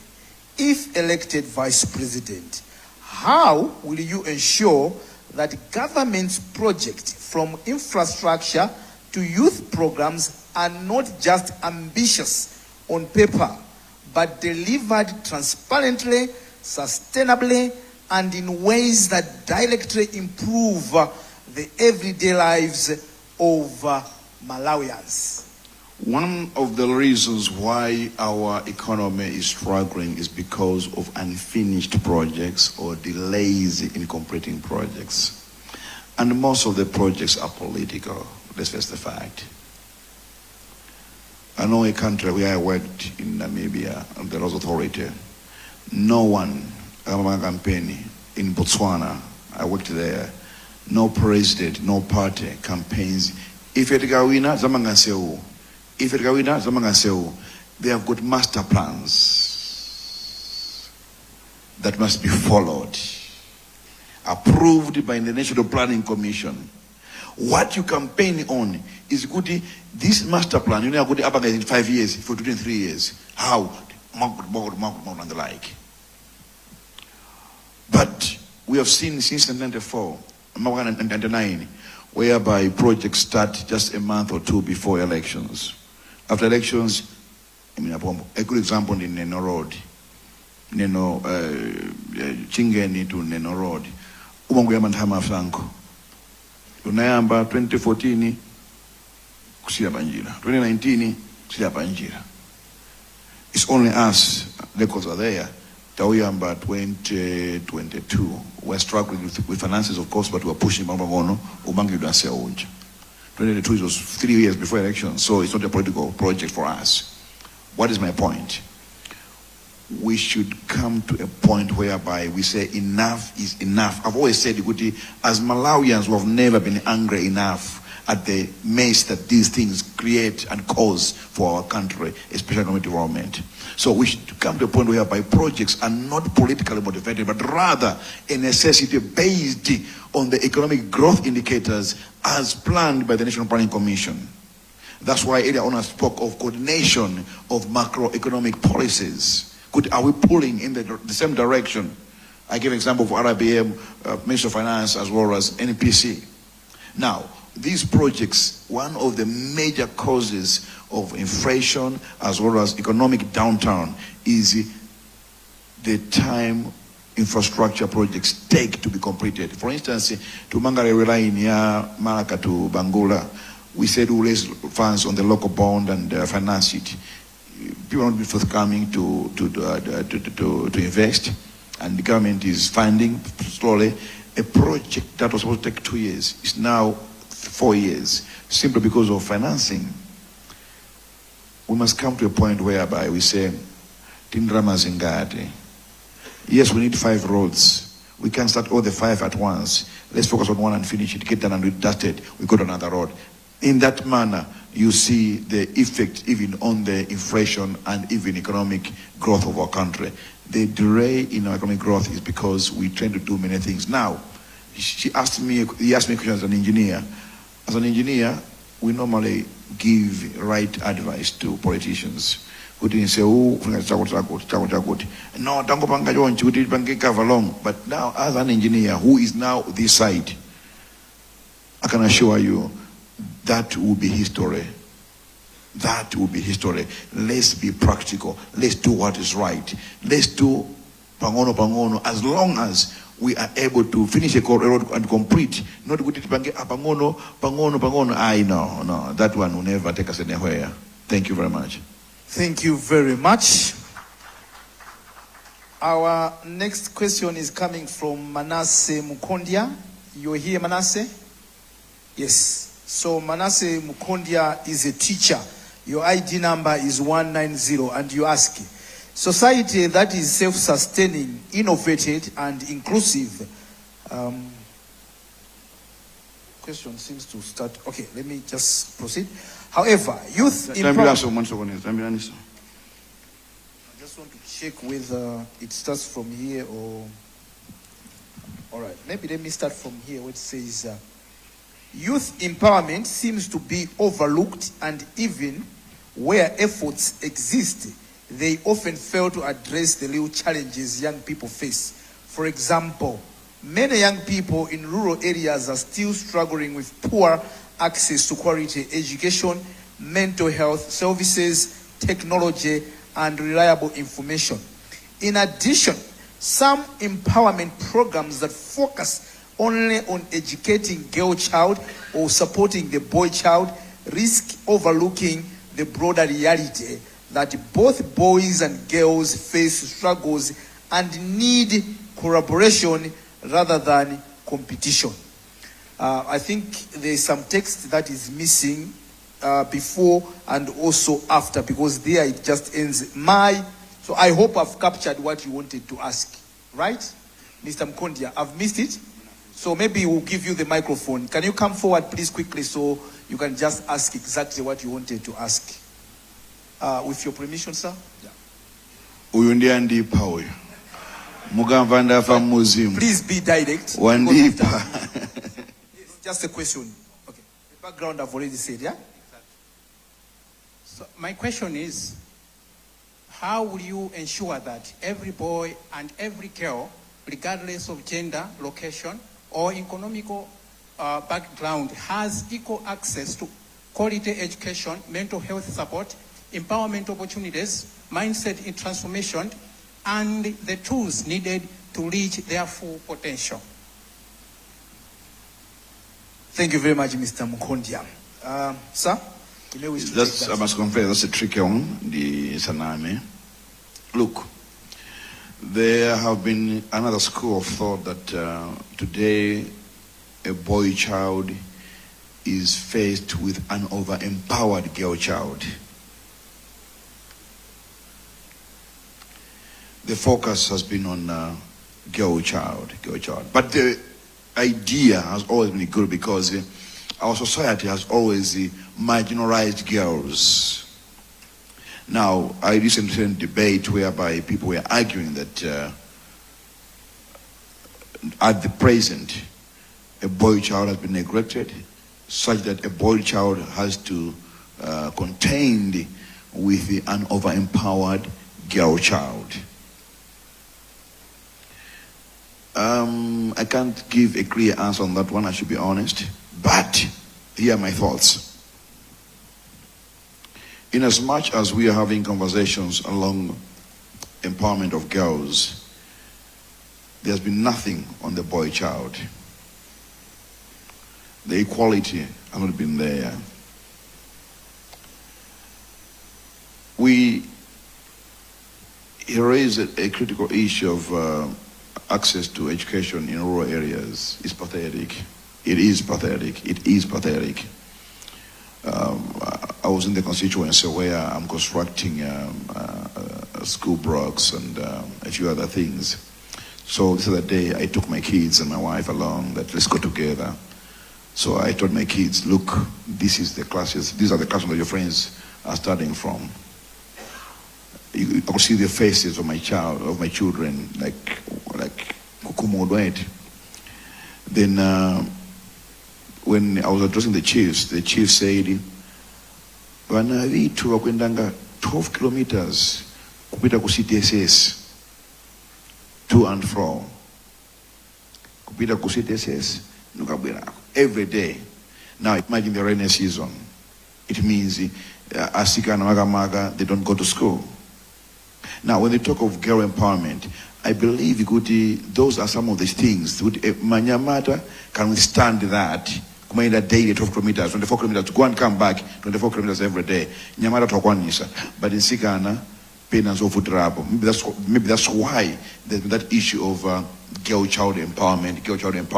Could you know where they are unable to match somewhere as Nyamata angakwanise, the girl child should be able. That's why most of girls, master schools are putting ambiri, Sikana, is to run away from that. And that effect, my wife prayed to the chiefs that I'll make sure within 2 years, Nimange CTSS Panopa, with my own money. She offered that. Actually, we went to do the car, she was shedding tears. In this day and age, Anna Maenda 12 kilometers to school. She offered out beautiful blocks and the staff room for the teachers. Kuti Anawa Azik Pujani Pafupi. So these are the challenges that people are facing in the rural areas, real tangible problems. But we require collective effort. In Botswana, Ian Khama, when he was president, had a condition CSR on all government projects. And he said, Azimanga, they should be building houses for old people.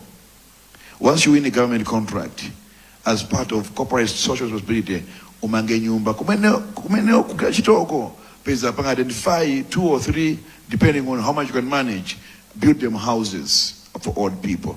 Why can't we also look at that? Okay, every contract can just say, mangang classroom block as part of your CSR. Let's have appropriate CSR. You know, I was in Mozambique just now. I was giving a keynote speech trade fair in Mozambique. When I was with my banki, we're talking of one-stop border post and ISO, whatever.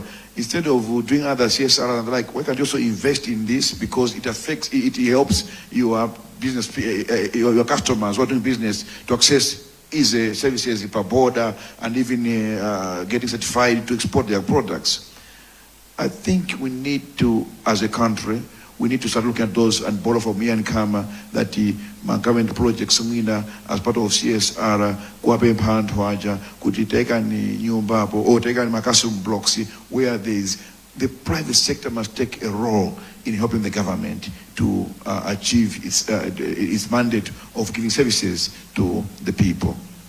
Ndemugakhala Vice President muzabemba makampaniwa nanga situkunguona anzathu amabanga ifisiti banga ifajani nawo anthu akufuna kusankheni nokha Vice President ndi anthu akufusani kuti mina anzanu osama oganiza choncho inuyo nomene mukunenera mwakaziona maiko mukakhala Vice President muzauzano makampani aja kuti nakaziona uku kwa Khama uku anzanu amamanga nanusu yambaniko kumanga school block. Is that what you're telling us? Exactly. I think as I'm putting across, I've learned this elsewhere.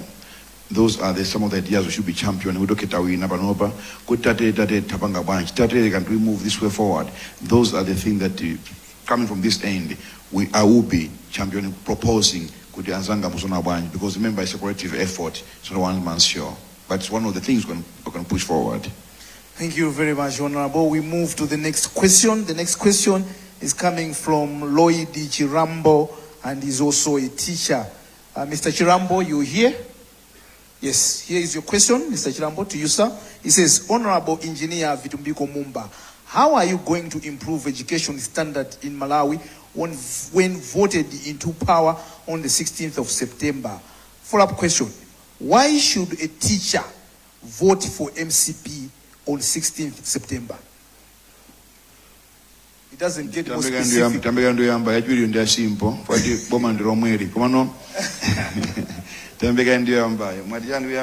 Akuti mukonza bwanji maphunziro education standards in Malawi when voted into power? One of the things Chakwera has done is trying to look at that decision to split Ministry of Education, higher education, the basic education, is going towards that. Because, look, people, and I agree, we look at ADMAC, for instance, as an example. It has failed in the past years to fulfill its mandate of agriculture development and marketing, because it's too big, But now there'll be some structural changes and the like adjustments here and there for it to be functional. That's why now it's ticking, but it will take some time before it's fully ticking. The education sector has suffered a lot. We've diluted a number of things, and we have not. The time we had my temporary teachers' employment, and I go from school, that again, we lost. That thing was bad. That thing was bad, and at the end of the day, we've messed up. That's where things are getting wrong. But one thing you must understand is that I remember one time Obama, when he was being asked about Iran, he said relationships that have been damaged for long cannot be corrected in a year or two. Chakwera has split the ministry into two to make sure that there is focus on basic education and there is focus on higher education, and that you continue the next 5 years. It's all aimed at addressing the challenges of quality education. There should be focus. One minister and our PS and our directors focusing only on basic education. What do we know? Higher education. So it's not a thing that we would do tikadusa komatachia mbakare, because it was not just split ministries. It was based on information given by technocrats as to what are the challenges that we are facing in the education sector, and there are some structural adjustments and changes that are taking place. I can't say much because I'm not very much conversant with what is happening, but it's a thing that is being addressed. But one notable one, which everyone knows, is the split of the ministry into two to make sure that there is focus on each type of the basic and also the higher education. Now the question would be, why should a teacher vote for MCP or Chakwera? For MCP. Basically, it's Chakwera, because Chakwera women MCP, so you are voting for the candidate. You see, if I'll give you two answers. Number one is political. Chakwera is trustworthy, is honest, and is sincere. That I believe and I know. So if I'm selling Chakwera to people, I tell people, vote for Chakwera because he's an honest man, he's sincere, and he's trustworthy. He's the only president who accepts where things have gone wrong. In politics, they say admitting a mistake is a weakness, but for him, he allows to be vulnerable because he's a sincere person. Safuna Gudi as bang as Ndale as usual. He is a different type of politician. So that is what you need from a leader. And politically, I can answer that way. Technically, why should someone vote for MCP and also Chakwera? I teach her. As I've said, there are some structural adjustments that we are carrying out as far as the education sector is concerned to make sure that there is good access to good education, quality education for our students in primary school, secondary school, and also universities. We are in a fix, to be honest, one and everybody.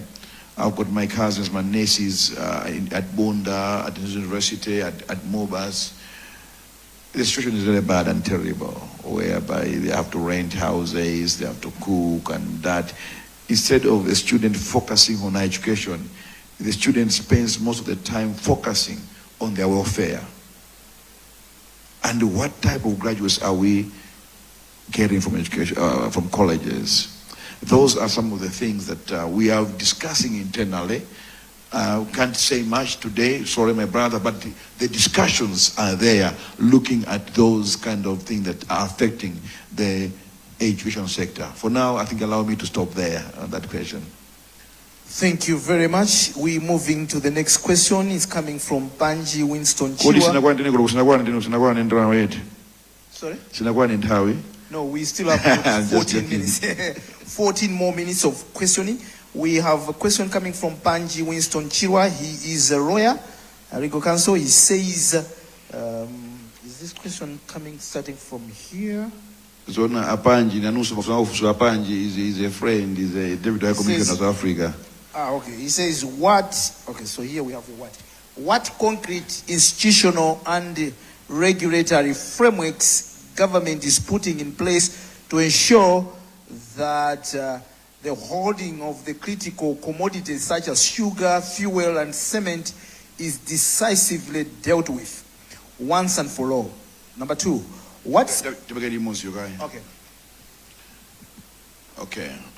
this touches on trade.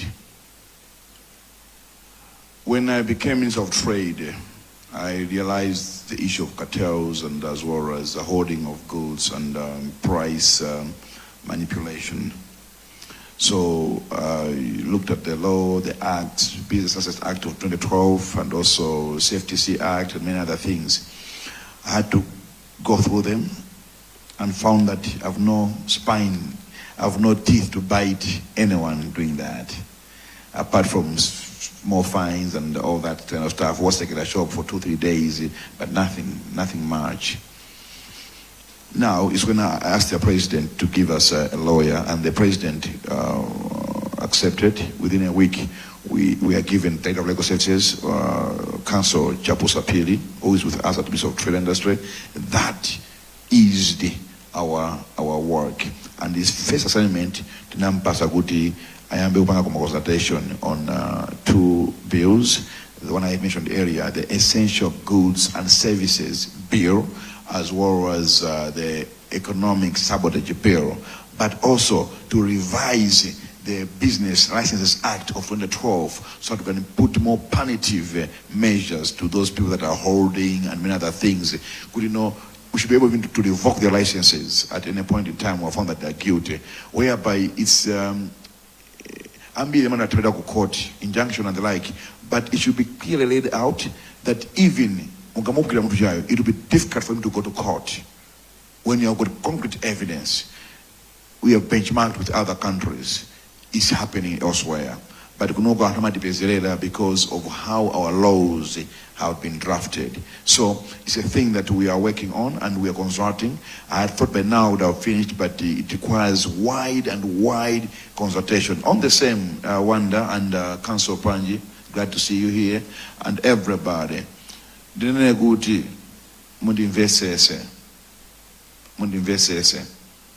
As politicians, we have to stop being selfish and make decisions that are for the betterment of Malawians. We should not look at our own benefit. I put this,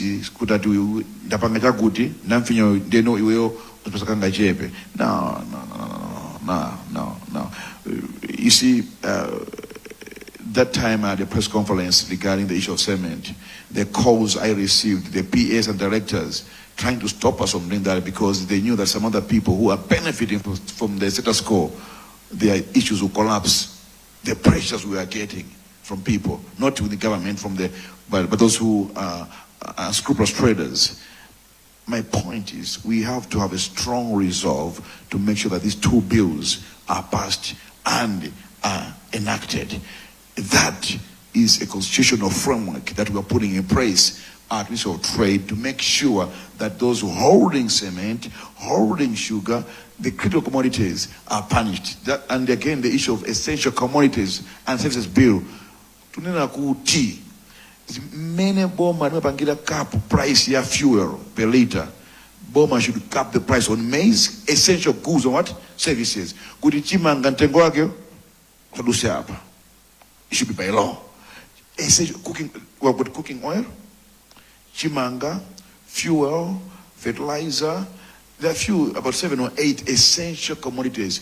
Government must have control over that. Not only that, we're also saying, look, let's have structured markets for goods like Nandolo, soya beans, which we're exporting. Amango gula ma Burundi and Rwanda. Amango they change at the black market or the border, they buy in kwachas. Let's have an auction floors for such products, such produce. In that aspect, we'll be able to even get revenue from soya beans, from sugar beans, from our groundnuts, from our Nandolo, all that kind of stuff. So all those are the ones. I'm not talking about Tizapanga, Zujitika Panopa, and I've never, every time I've had a chance to speak to the media, I speak about them because I know we are progressing and soon they'll be done. So those are the structural constitutional frameworks that are putting in place to make sure that these things have come to a halt and no longer there. Quickly, just an addition. You talk about capping the price of essential commodities. How do we do that in an economy like ours, which is liberal? We have a liberal economy. At the same time, the cost of production, for maize, you talked about the fertilizer, is maybe times 2. How then do you tell this farmer who's had so much to produce a 50 kg of maize to cap the price when we don't control the cost of production? Like ours. Remember, the law does not work independent of the other existing frameworks. That's number one. So, as a democratic country, you always make sure that whatever you're coming up with does not contradict with others, but it's within the framework with others. Other countries do that. There are a number of issues that you have to look at. Okay, this is the farm market price, whatever. Don't take as much as you can.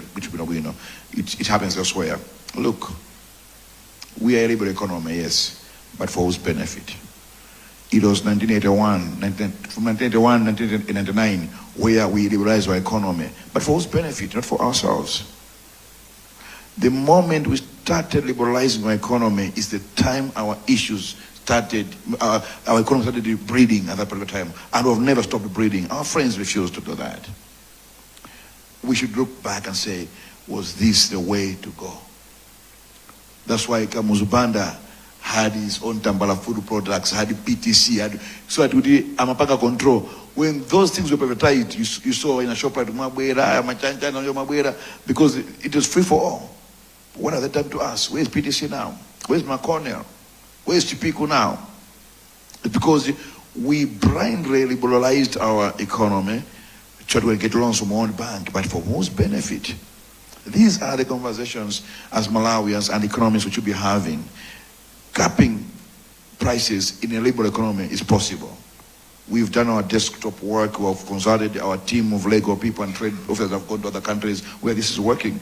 It's how countries control inflation. It's how countries shield their local people from being exploited by people who, mini governments. Now na eneo WhatsApp group nditu atabwera kunyumba mwenye, kwa office mwenye. Kwa office watu. APS hapo ene hapo. This WhatsApp group. I'm being threatened. If I don't increase the price of oil, they'll fix me, these guys. Help me, mpanga banji. And this is true. I'm not speaking of what is Agunja, Ineo, Azinduna. I coach Apusa. Let's look at the law. But Ambana, we need this bureau. Economics keep on increasing. Otherwise, and this is really happening. You look at the Menemi Tegunakuya in Pakatipa, like February, March, there's nothing economic shock that happened in Malawi. Just a few people conniving, let's fix this government. Let's fix this government. Just a meet. That's not the way to think to go. We can't go on like that as a country. That's why we need to have CFTC capped the prices. The traders went to the courts. Court said, yes, you have to see Monaguisa. Minister of Trade, Monaguisa, before I became Minister of Trade, Monaguisa, you cannot do this. You don't have the law. So we don't have the law. Let's have the law sort of teeth to bite and be able to do that. I hope I've clarified that, Wanda. Yes. Thank you very much. We have 5 minutes before we close the question. There was part 2 of the Yes, question. should we take part 2? Yeah. Okay, so we're taking part 2. Second part of the question from Panji Chirwa says, what specific legal mechanism has the government enacted or is in the process of enacting to guarantee the Malawi's infant industries are genuinely protected while still complying with regional and international trade obligations? If the legal mechanisms already exist, what specific measures has the ministry put in place to identify these infant industries and to develop frameworks that guarantee their full activities? Different products, e.g. sugar and cement, market dynamics and food security are affected by corruption and syndicates or cartels whose sole purpose is to enrich themselves and derail government effort in delivery of its promise to Malawians. From newspapers, government briefs, and the general analysis of some of us is that government has been doing a good job to counteract these issues, but it has been seen as merely firefighting rather than dealing with the root causes of such problems. Going forward, what programs have been put in place? What programs, I beg your pardon. Going forward, what programs have been put in place to ensure cartels, corruption are dealt with completely? So it's a very long question, but I think I'll try to attempt. Yeah. The issue of infant, before I go to the infant business and the like, services budget. There's one key thing that people don't understand. Rentals. They are the services we're trying to cap the prices. Ineo sinichura because as on nayo ena kina panga rent building yao anaongeza ntengo from nowhere apanga double ntengo. You know why? If you don't get out of my building. Then a week later I'm appointed the Minister of Labor and I sent ntengo rent back to the normal rate. This is the truth. Our UK, and among buildings Nogo, they take some of these people take Malawi as a business area for them to grow. Once they grow, they leave, they go and stay in Dubai and London. Now, if the cost of living there has increased, what they do, rentals take Malawi. There are countries that put a cap on rentals per square meter of buildings. This area, this is so much. But this is what? Square meters, this is rent per square, this is $12 per square meter. Now, the cost of rentals, akapanga double. Let's say now, I've got a shop, my groceries, I've got a rent. I'll factor in that rental into the product and transfer on the consumer. The cost on inflation by the rentals by these people anyhow is too huge on our economy. Kulibungwe ku Ministry of Lands yoti is karapansi ku pagano is but people makatelzo amapanga frustrated up now. Chakwe is trying to push. I think now Abangano identify my board members we should be looking at this tipange control my rentals, but as trade, because it's services as well, people come to us on that one as well. We are putting it into the essential commodities and services bill. We should be able to control my rentals. But other countries, like for instance Botswana, the Botswana Housing Corporation, Namibia, National Housing Enterprise. You see, the funny part is PHC ya Botswana was born in 2002, if I'm not mistaken, but has built houses 5 times more than MHC, which was founded in 1964. You get the point there? Yamba kumene BHC Botswana Corporation, but they have built nyumba times 4 times 5 than what housing corporation for Malawi MHC has built from 1964. NHC on Namibia, I am by Japan, Jama 2000 now South Africa, and I am Mandela in 1997, but they have built millions. I feel it 6,000 houses, if I'm not mistaken, as MHC. But South Africa, 1997, not by Mandela, they have built millions of houses. Not 1 million, not 2. I'm talking of millions of houses. If MHC had commercial properties, and as repeated and Tengowanyu Bazalansis, all these people that raise rentals will come down. That's how you control prices in the liberal market. Those are the things as a country we need to be moving at. With state-owned commercial properties, state-owned houses, those determine the prices of rentals for Manyumba and my buildings. Now, going back to the question, Mafusa, It's talking about, I think, a lot of... Okay, yeah. On that one, you see, I don't know whether the Yamura, let me just check. Can you read this? The whole of it? Yeah, just the heading. Okay, Local Suppliers Development Program Framework. Yes. This is a framework that we are discussing with the American Congress Party, that we should have local suppliers development program.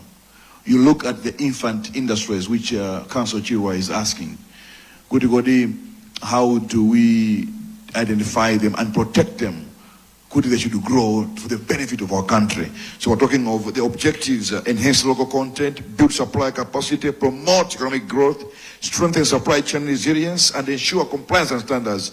Then we've got an implementation plan: supply identification and profiling, capacity building, market access and integration, access to finance, and monitoring and evaluation and the certification. So these are the things that we are looking at and have my key KPIs. We can identify, protecting you from whatever we can protect you from. And just to add on that, it's now at cabinet level. I can say this because for my ministry, Chakwera had directed that we should be able to reserve some businesses for Malawians. In Malawi, Gunoko, Tinima restaurant in town, operated by foreigners. Kumeta sisi mapapa shop. Ndevu zamai, pajamato banda, ndevu zamai. Ultimately, and wakunja tukatoka chitingami tane tukatoka yai. Pasite mono pacha, kulirongwe. You find out in Antinakunja, they are owning papa shops. Tindima transporters, they are shunting locally in other countries. A Malawian, Sakure Traki, Tanzania or Zambia or Mozambique, Nipanga shunt from Kilimane to Tete. Kunumalawi Gunoko, my friends are shunting Lilonge Kutakota, Lilonge Salima, keeping Malawians out of business. Now, we have identified 27 businesses that we're saying these ones we're reserving for locals, no foreigners. Now, when I took it to cabinet at that particular time, there were some, I said, no, people said, okay, let's add the tourism sector. Because let's house, investor, let's house. Come on. In other countries, foreigners can only invest in 5-star hotels and above, period. But Mnogo, it is free for everybody. That's how you indigenize the economy.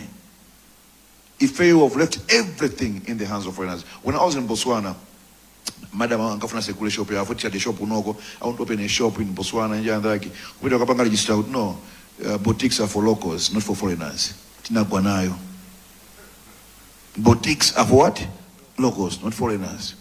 Even taxi men, a foreigner run taxi business. We have left clearing of goods, my agents, clearing goods per border, getting to Syria and Wagunja. How can we control economy? We need to indigenize our economy, protect our infant businesses, as the council was asking. Those are some of the things which we are doing, and I'm saying it with confidence because it was a directive from the president, and we are doing it. Kaunjika, let me tell you something. Kaunjika, timagula kwa our brothers of Indian and Pakistan origin amakhala bwino kwambiri konjo magula suti yakaunjika imeneyi kwa 5 years ukuvalabe panopa kwa Chinese they just sell rotten stuff ukula kaunjika lero mawa and the people who buy konjo kwambiri the people from the rural areas the impact on their pocket is too huge. We need to start protecting them. And we'll do that by coming up with laws that protect them, by making sure that the people involved in that business are really genuine people that have the passion for the people, not just making profits for profit's sake. Ndeno mugamba po apa zobweresa ma business mwina pafupi 28 amene azipangidwa ndi ma indigenous Malawians. I think itakati kumvapo mabungwe ngati ibamu akumachita fight. Are you prepared to fight and amene o akunjawo amene adalowera kale ma system makanga bapo apa in some of the areas kuti anthu tizili konda dziko lathu, meaning that alipo anthu ena amene amapanga benefit amalawi anzathu amene amapanga benefit for anthu akunjawo amapanga business amene akupanga akwenda amapanga Malawi. Are you prepared to fight these people? Because they will not just go away, they will be fighting. Taonapo ife nkani ya kupanga mapepala, you know, the fight that is been in the thin plastic. What's the interest? We want to ban this and we should all be on one side. But it doesn't stop, it doesn't end. Because these are people that have got money, they have connections, they know who, they know that one, they know Vitumbiko Mumba there, they know some. Are you prepared to dismantle, if I call it a cartel? I can't be prepared, but my preparation is always strong if I'm on the same page with the president. Okay? If the president was weak, railway Yamaka to Bangula, the man stood and fought battles. Because look, Palantu Ena, they have got tankers. 800 tankers. And I know people got 1,400 tankers. Ona kuti amatenga mafuta ku Beira mwene kuti wako no Malawi kungo manga lero ya paya fika pansanje their business yatabatipo. They will fight tooth and nail kuti that project should take place. I know what has been happening previously, why previous presidents never paid attention to the railway line. Chakwera said, I'll focus on the railway line, come what may. If you want to fight, let's fight. As I said, Chakwera is a silent revolutionary. They thought they would defeat him. In 2 months' time, October and September, ifika pansanje pa doko la nsanje yamanga bingo mtaligaija tiamba po railway line. But against all odds, people fought because in every project there are winners and losers. As you are saying, thin plastic and like now I had a chat with the president in Mzozo. I was from Namibia that time. There are these things. Can you manage? Yes, I can manage. Okay, go and do it. That's why I can speak confidently, because it takes the president's backing for you to have your strong resolve and move forward. So yes, to answer your question, I'm more than ready, and we are winning in this one. If it was not for Koje's Lapo, that tourism sector, and Wambiri, Amamanga Maloja and Hakunja, Munyanja Muja, you never Koji, popular Darumene Google. But they use for money laundering. They'll get their data money and create invoices and bank in the system and the drama. That's a fact. That's what most foreigners are doing with those kind of lodges. So we need to stop that and deal with them in that aspect. That's why you have a kind of delay. But I know good Papa, they could keep on implement that thing. Thank you very much, Honorable Mumba. I'm afraid on that note, tifike kumapeto kwa question time. Tipepese kuti sinakatha kutenga mafuso onse ena sumulimo muno mafuso anu tinapanga tiki kutitenga koma chifukwa cha nthawi mutikhululukira kuti sititha kutenga. Ndimaona mafuso ndithu abusa akausire, ndaonapo mafuso abusa amfune, ndaonapo mafuso abusa asaiti, ndiye na amene sinathe kutenga mafuso anu. I see a hand up, Honorable Minister. Okay. I don't know, should we recognize that hand? And yeah? Okay. Yes, please come forward and tell us why you are rising on a point of order. Madam Ukeka, I'm taking your position now.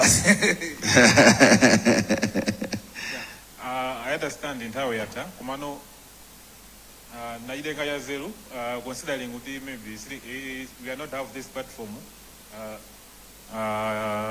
kosa yedu hapo. So the mavesera mwachidi komano ndaoda kuti some of the critical issues sana pangidwe raise ngati boma maziwa kulinkani yokuza AIP. AIP has been used by all governments, not only MCV but all previous governments as a campaign tool. Komano, considering AIP program is not sustainable if we really mean business as a country to move forward. For instance, there is a obligation that ADMAG is providing about 4 million bags of maize, of which, according to Gondwe, by the farmer, that only requires about 80,000 acres to grow equivalent of the bags of maize procured by the ADMAC. In my opinion, I suggest the same requirement imene imapangidwa ku AIP. AIP like the 2024-2025 budget unapangidwa allocate about 161 billion for fertilizer procurement.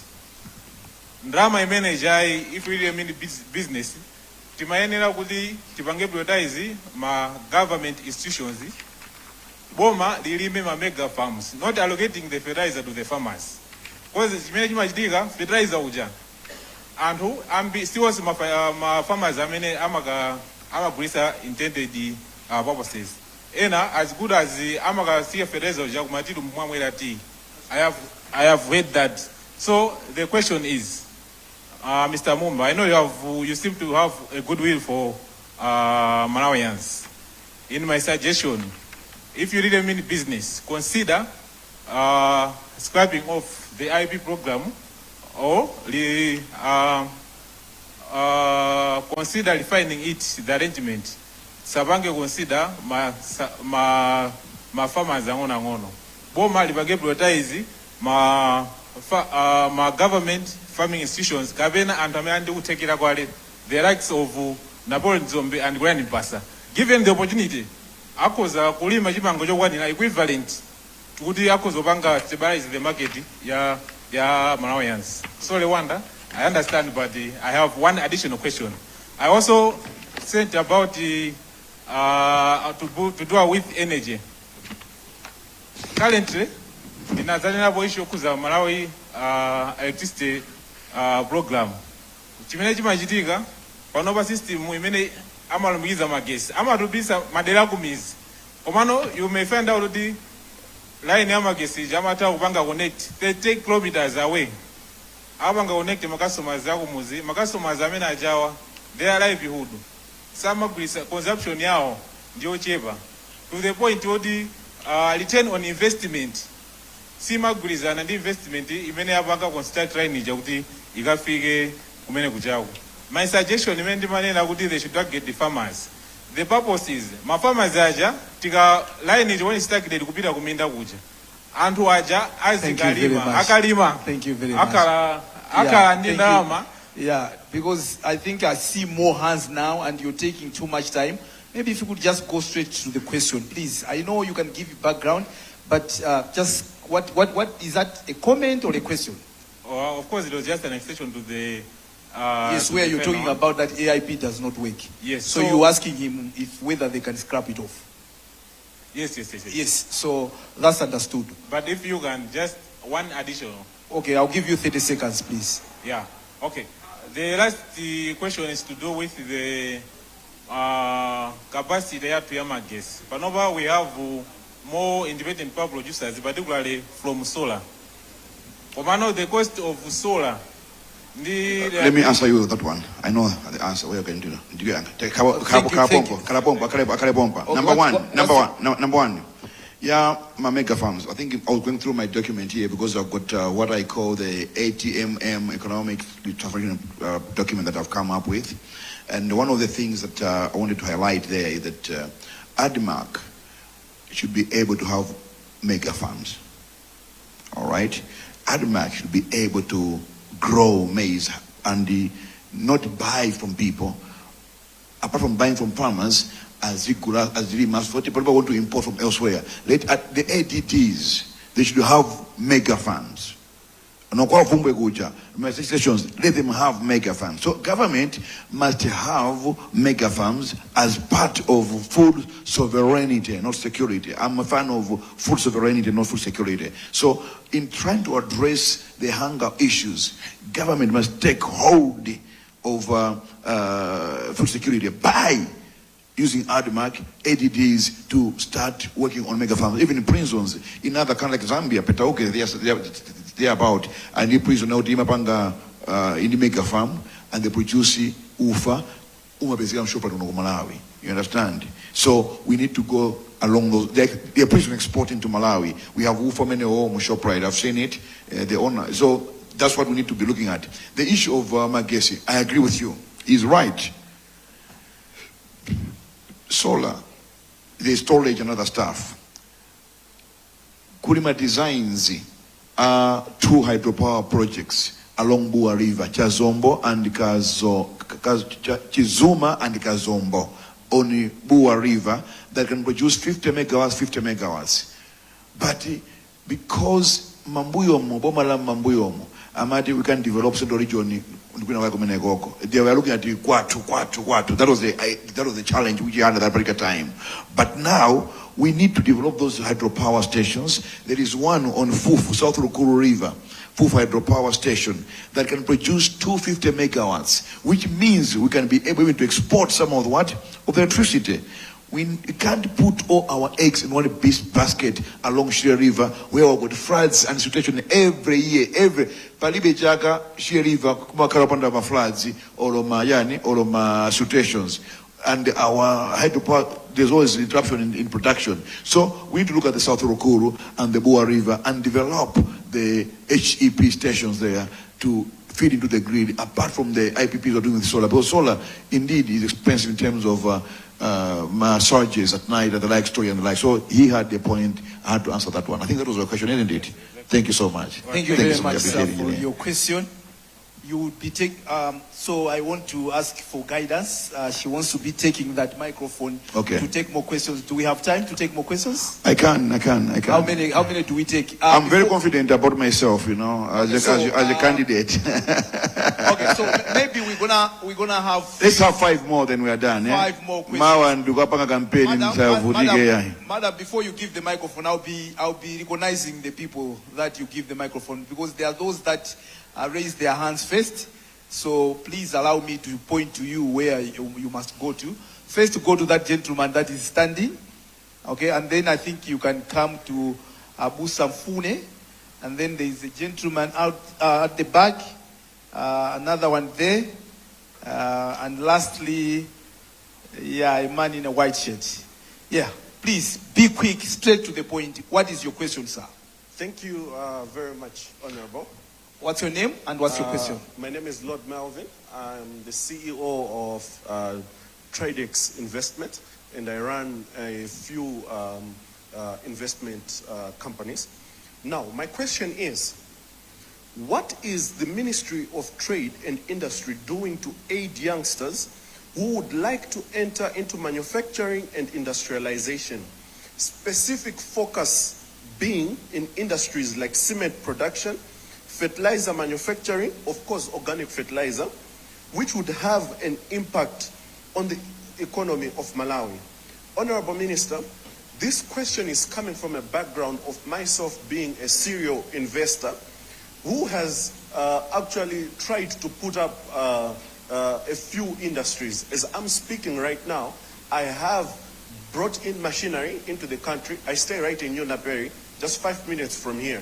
I've got machinery which is sitting at home, but because I had no aid from the government, when I went to China to negotiate with the manufacturers, it took me another 1 year for me to raise the capital, and then it took me another 6 months to raise the funding for the shipment, etc., etc. So as I'm talking, right now I'm at probably about 1.5 years into investment. I've got machinery sitting at home, so that I can now go and put that plant. At the same time, I managed to get a little bit of money, and I have put in a request at the bank, which has taken probably another 4 months right now. Sinaduse request even for us to increase capacity. So my question is, what is the ministry doing to aid youngsters like myself? I'm only 24, by the way. I have been in business for the past 9 years, since I was 15 thereabout. So what is the ministry doing to aid us? Just a small clarification, sorry Wanda. To just clarify Pangono, I believe most of the cartels which the government is facing, it's just my belief and my analysis, it's because some other governments invested in those people and built those industries. So because of that, the loyalty seems to have tilted to those people.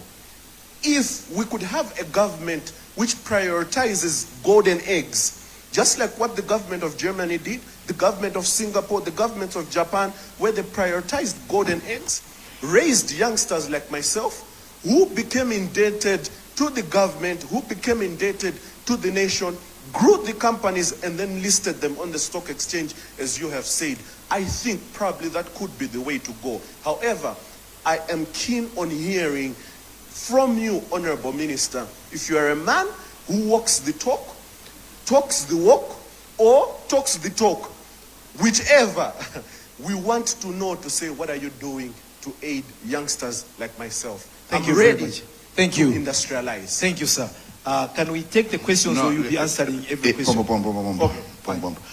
You have said something, come on, it's lovely observation, and I had to, you said something which some of us try to be politically correct but not saying it. The issue of other governments invested in them, and they tend to have loyalty to the other side. That's what's happening with the price increases and the like. Is all about loyalty to previous government that created them, and some of them have told us in our face that I was created by so this is it and so on. Anyway, your story is a sad one. When I was when I was appointed the trade minister the first month, I went to visit Mark Limited in Kumpemba, the only company in Malawi imeneupanga powdered milk. When I went there, it's a sad story. The gentleman wrote a proposal to one of the government-owned institutions for funding. And I'm now an evaluation of the proposals. Anatenga proposal kupasa mwenye. Next thing he got a call from mwenye to Kumane. The man said exactly what he wrote in the proposal. The guy knew good. Kujana tu is a proposal kuja. Ndeuti ampasa mwenye idea yanga. Every time he calls that particular institution, state-owned institution, for help, my brutics, my image of Miyanka, until you had to go elsewhere and got bigger loans. He's the first company in Malawi that is producing powdered milk. I was there, it was on TV and the like, and it's an issue of following up, which I have told the PS and my team to follow up. Why? Because these people are there to enhance, to support people that are into value addition and can help in import what? Substitution. I was very emotional to see this young man, young as you, he's only 30-something years old.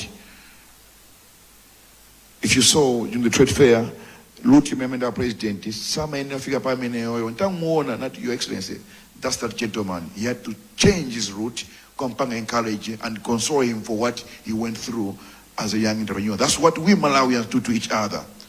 Wakuda nzanga wabweleza proposal, ndugu Afrika kwa mwenye, kuti apeshe ndalama, uyu ndi mukie. That's who we are as black people. We don't support each other. The problem is us. We are a problem ourselves. We must start to love each other. Some people say they love God, but if you don't love someone who is next to you, love this brother you are faced before you love God. Show your love by loving your brother. You understand? So, hearing your story, I feel ashamed as the Minister of Trade and Industry. But what I can tell you is, we have got the industry department. What I'll tell you is, Where is Edgar or Owen? Edgar or Owen? Or Puma? Just give him my number. You get meet that gentleman there, you give him my number, let's meet and have a chat. What I can assure you is, this government of Chakwera will help you set up that company with much ease and all your challenges. Leloro,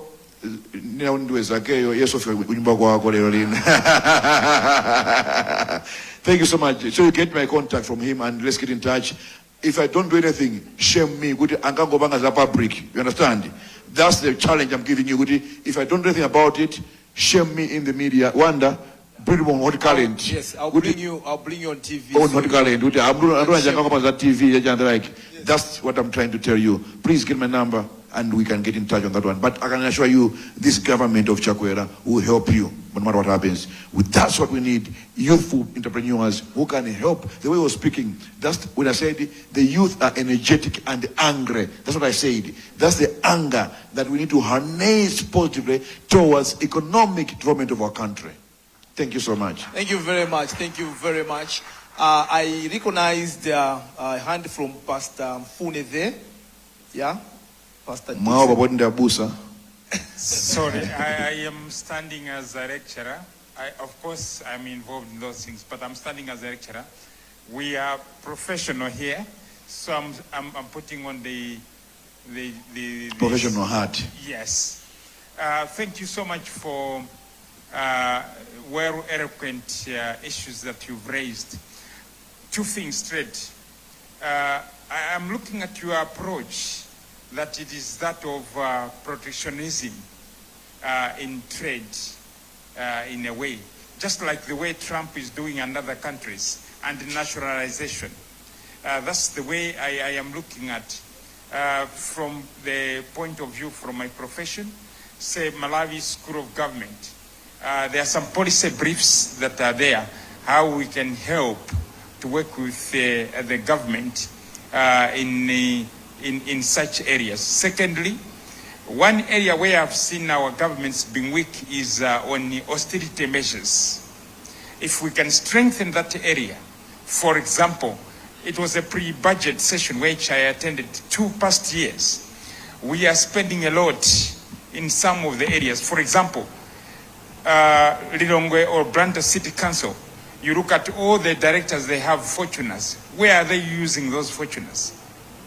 We can reduce on those expenditures. Fortuners, where are they going for fortuners? Like Blantyre City Council, where are they using those fortuners? To me, it's luxurious. We can reduce those costs because we are importing money. We buy those fortuners from abroad. We pay in forex. That is one area which I wanted just to raise. That is an area which we need to work on. We are spending a lot of money. And secondly, tariffs. We need to look at those issues on issues that we are importing. As you're looking at foreigners who are bring businesses in Malawi, we need to deter them, and also tariffs. If we put more tariffs, just like the way Trump is doing, thank you. That is the way we can also work. Sir, misonko ya tariffs on those that are at Hobwela. Omanso magali moto agwane na city koma inuso anduna muzikwera mwina makolola kusogolo ngati njira imozi yo save ndalama. Kosi wa krapa plazima. Kosi wa krapa plazima. Okay, you see, I was in the executive management of the Roads Authority in Namibia. CEO, no company car. Directors as no company cars. This is a country like Namibia. It is far ahead of us economically. You know, same thing with Botswana. No company cars. South Africa, no company cars for potatoes. Those are some of the discussions we start to be having as a country. So I understand where it's coming from. And I'm speaking of experience because I've been where, I'm referring to where I've been and what I've seen. I was a director there. No company car. Amapasaroni ukulikali moto azikudula period. Ukaendera panchito umapanga tea and wear, so you just claim. That's it. but not company cars. That's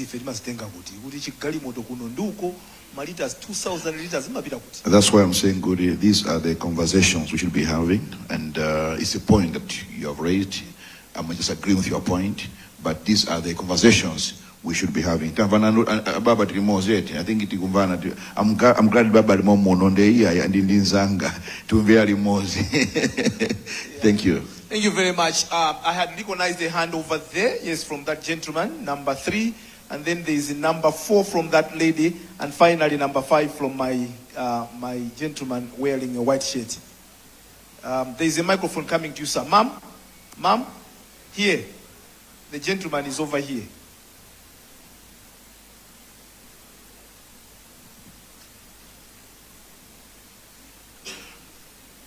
Your name and your question in brief, please. Thank you. My name is Pastor Joseph Tom Mutariga. I'm a son to Mr. Kalan Tom Mutariga. I wanted to ask you, sorry, I'll put it in Chichewa for the sake of others that do not understand English. Ndimafuna ndikufuse ni kumbali ya chitetezo. Kuti mulitsimikizira bwanji kuti mukamatenga soboma mwina pa 16 September panopa kuti anthu tikhala otetezeka. Ndikukamba izizi chifukwa chonena kuna kuti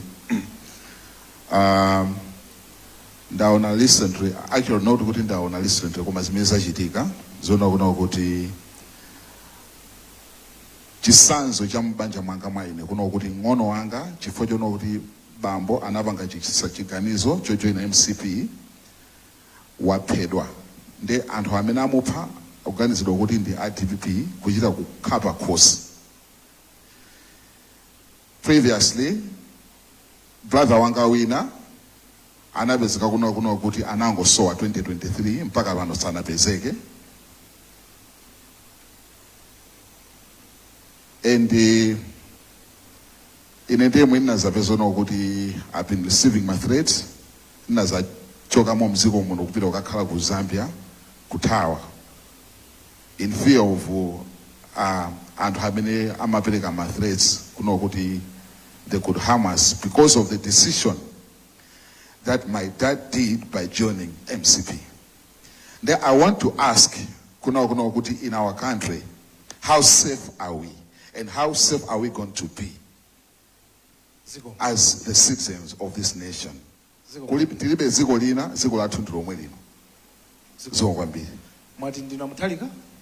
Yes, I'm Joseph Mutalika. Oh, mwana wapita Mutalika? No, Kala no Tom Mutalika. All right, thank you. Akuti awa Mutalika mwateteza bwanji kumaso Malawi alo MCP. Awa Mutalika alo MCP nde mwateteza bwanji.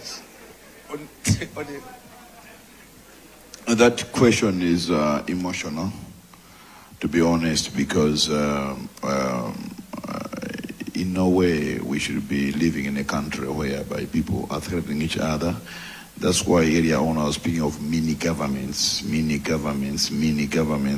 cartels. They are even there in the political circles, no doubt about that. It's a sensitive matter. It touches on security. Mundilole banji mene yoyo ndi yankwena opambali on what needs to be done, not on Kamela, for the sake of many things. Mundilole Mongo Pempa. All right, ziko mwambiri akuti akula mplani pambali. Madam, microphone pali amayawa eskena gati malizira ndapo pepani sitingatenga mafuso ose nthawe ya detail. Tinanati tenga mafuso 5, fuso number 4 and then 5 from that gentleman there. Yes, your name and your question in brief, please. We can't hear you. Check your microphone if it's on. Abaseni yoyo.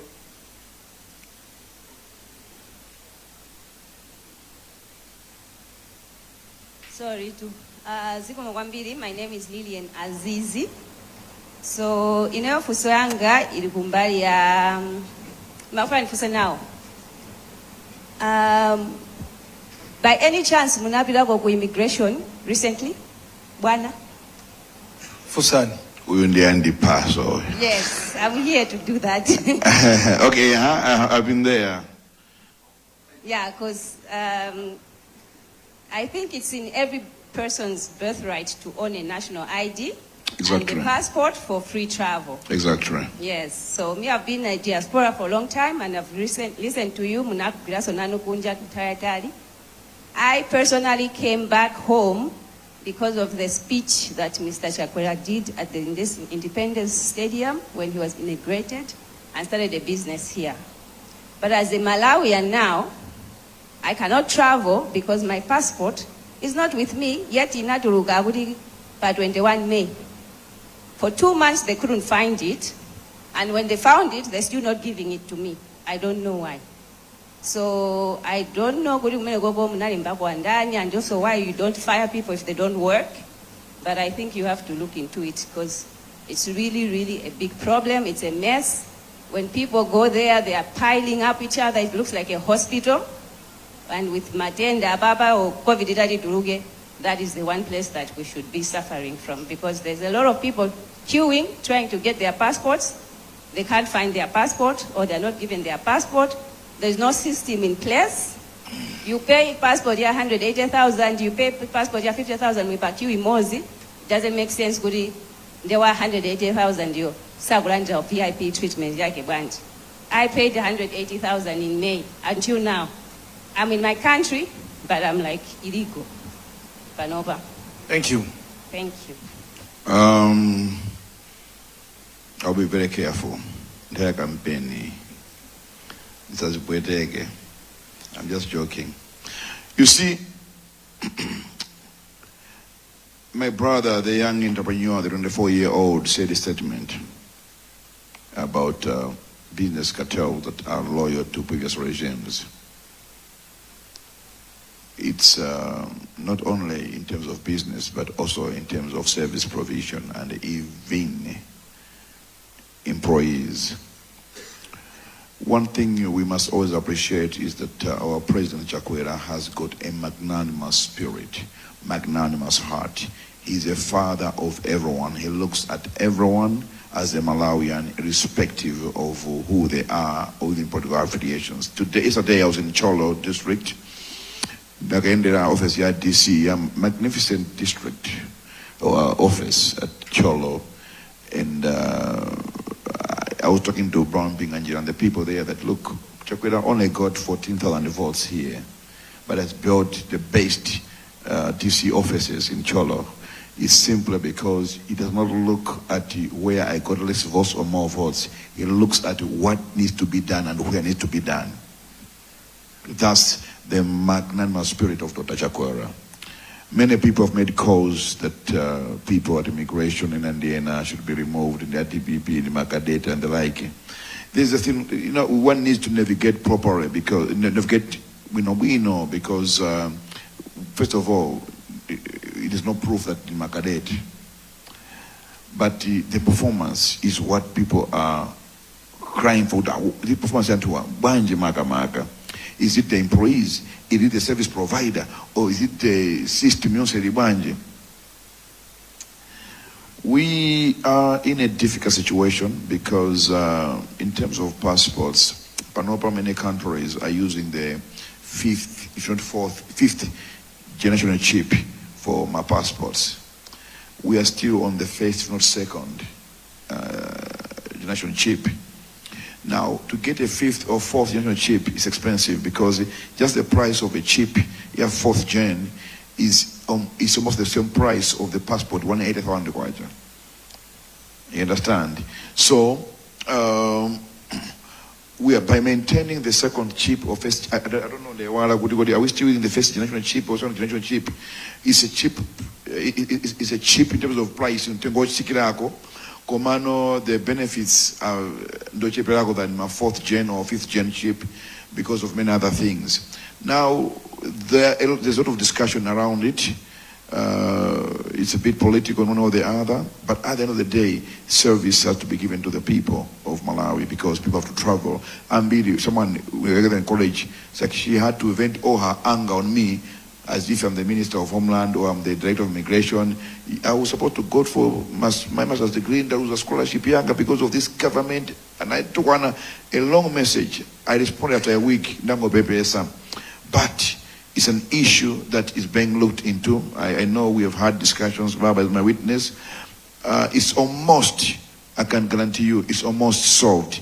I don't want to mention the date. You think we did do a campaign, or rather not mention the date, but we are almost done with that. We've come to the end of the problem. But it's an issue of loyalty to a regime with an issue of people politicizing everything.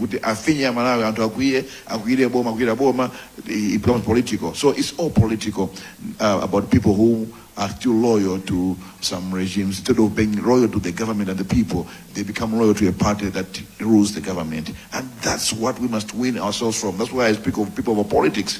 Let's look at the people and the service to the people than serving political masters. The problem is poverty, and the Bible says poverty is a curse. People tend to sell their souls and their lives, even professionals, for the sake of economic survival. So, madam, I understand. Unlike him, yours is a general issue. It's a general issue. What I can assure you that we are almost at the verge of finalizing the processes to make sure that passports are being printed again. I believe it should be done before even elections. US is printed. Baba yamhanaye muntu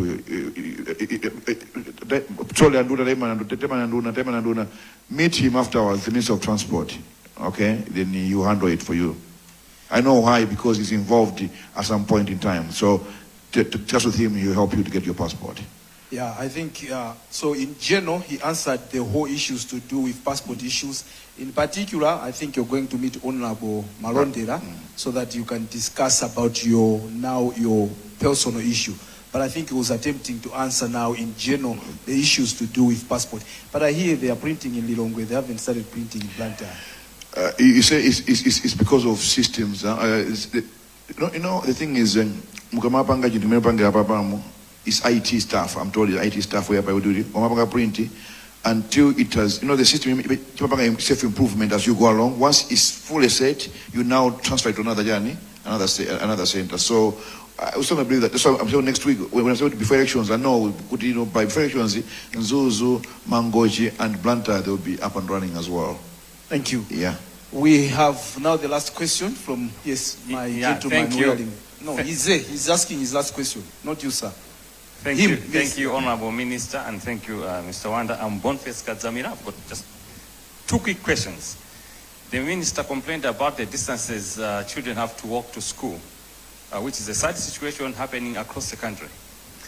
Can't we start thinking of having structured settlements where now villages and services are within reach? That's my first question, having structured settlements. My second question is, at Parliament, we've got unforeseen circumstances or unforeseen vote.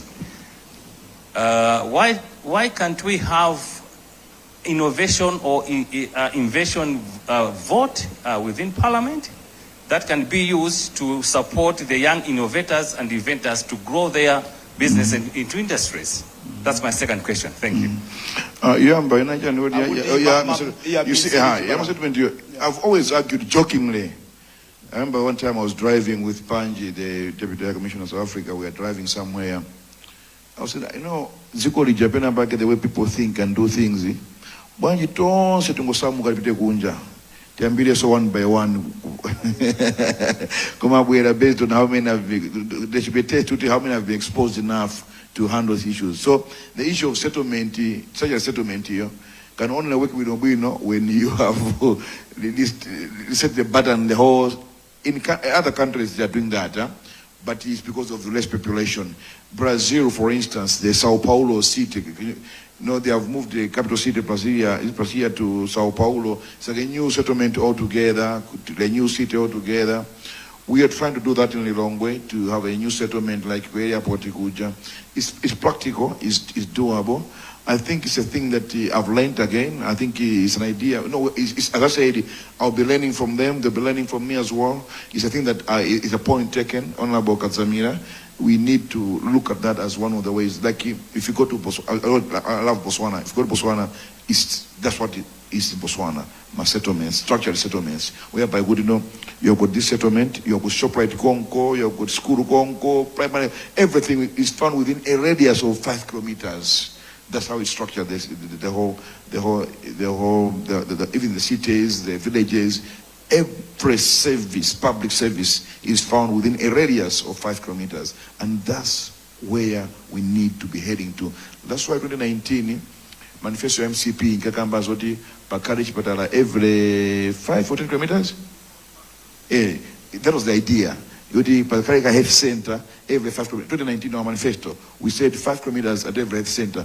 That was our ambitious manifesto at that time. So it's because in other countries that's the standard, that the health center is a color within a radius of 5 kilometers. Only district hospital should be at a district level. Whatever they afford to treat at health center is. So other countries are doing that radius of 5 kilometers. I don't know there's a standard, but many countries they do 5 kilometers to radius structured settlements. And the second part? I think it's another thing. Ababa Mu in our MP, in our MP, we need to have an innovation vote. Of course, we have got the National Youth Innovation Fund already, and the Minister of Sports and Culture. I don't know whether it should be duplication of things, because we are fond of duplicating matters as well as Malawians. Maybe it's a matter of looking at the National Youth Innovation Fund, how it can be improved and the money increased so that more youths who are innovative can access the loans and be able to move forward from there. Currently it's 2 billion kwacha, but we need to increase it further. Chakwera said I got to 200 billion. 10 billion. But you're saying that the said he would increase. I can't remember what value. Yeah, 10. Okay, 10 every year. All right. Pepani Ntawi, I know tikanakonda tinakafusa mafuso. It just shows you engineer kuti antisakampata kufusa atsogoleri awo mene mupangira inoyomo. Anthu afuna atafusa mafuso. Komano, I'm afraid we have to stop here. Palima TV ababa Ntawi zawo zimakha controlled. I know what I'm talking about.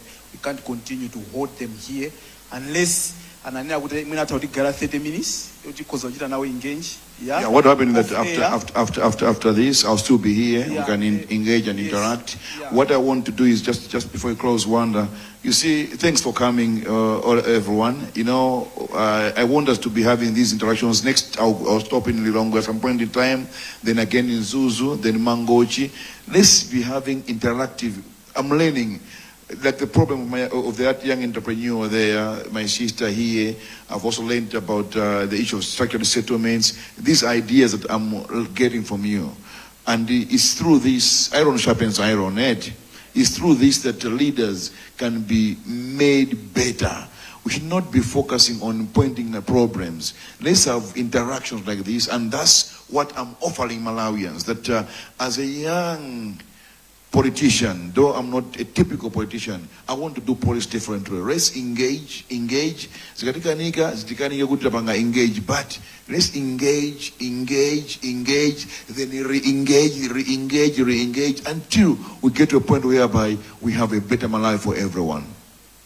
Thank you very much. On that note, we conclude our professional interaction tonight. From here, Amaryllis with Engineer Vitumbiko Mumba, Honorable Minister of Trade and Industry, but also the running mate for the Malawi Congress Party and this general election slated for September 16, 2025. My name is Wanderer Msisia. We are live on Times Television, Ibawa Television, Zodiac Television, and MBC. I'd like, on behalf of the Honorable, to thank you, each one of you present here, and those that were following on their television home or on your digital gadgets, for being there and to challenge each other to tackle these issues together as we move this country forward. Like I said, the engineer has offered to be around for probably 30 more minutes so that we can engage, and then I think at the end of it all, there is going to be, we conclude the evening with, how do we conclude? Yes, then we conclude this evening after having an engagement with the Honorable. I would like to thank you. the engineer. Like you've said, you are not a politician, you are an engineer. You can challenge yourself, but also take the questions. As you can see, I think we need to have such engagements. We don't get a chance to engage with our leaders more oftenly, but this shows you, I think it gives you Mangolomera, so that we need to do more of this. Thank you very much. This is where we wind up, and we're closing now our live transition as we continue in this engagement of the cameras. From Amarelis is goodbye from all of us here as we head back to different media houses to continue with their normal programmings. We're clapping hands for this event. Thank you very much, engineer. Thank you, sir. Wonder Msisha kumalizisa nditu zokambirana zimene zidaliko kuno ku Amarelis Hotel mumzinda wa Blantyre pamene amacheza ndi engineer Vitumbiko Mumba amenenso ndi running mate chipani cha Malawi Congress pa chisankho chimene chikubwera cha pa 16 September pano. Ndi zambiri nditu zimene zakambidwa ndithu pamenepo muna mwake tikhale tikupeza kanthawi pang'ono kuti tingochezanso ndi bambo makamaka engineer Vitumbiko Mumba. Koma muna mwake tikuyembekeza motero bambo mphongolo tankubwera ndi pano ndi zambiri zimene zakambidwa pano phatikizapo ndithu ndikupempheni Mungu imapo phatikizapo mafunso osiyanasiyana amene amalawi adafunsa ndipo ayankhidwa ndi amumba.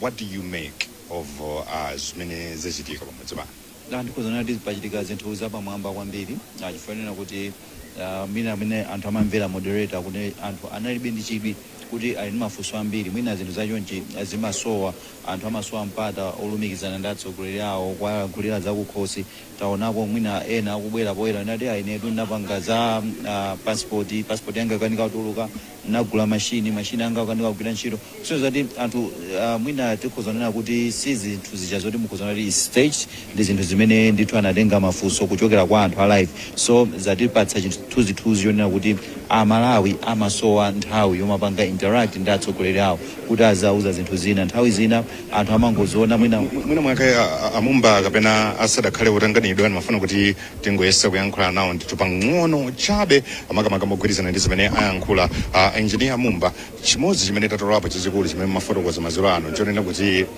ni nthawi yabwino kuti amalawi should keep on engage, re-engage and engage pamenenso amalawi ambiri akhala kufotokoza zonena kuti I think tikuyankhulana kwambiri palibe chimene chikuchitika ndithu kwenikweni plus anzathu andale amachitutsa zoyankhula koma palibe china chilichonse chimene chikuchitika. Nchifukwa chani mukuyimabe pa chiganizo chonena kuti let's engage and re-engage as Malawians?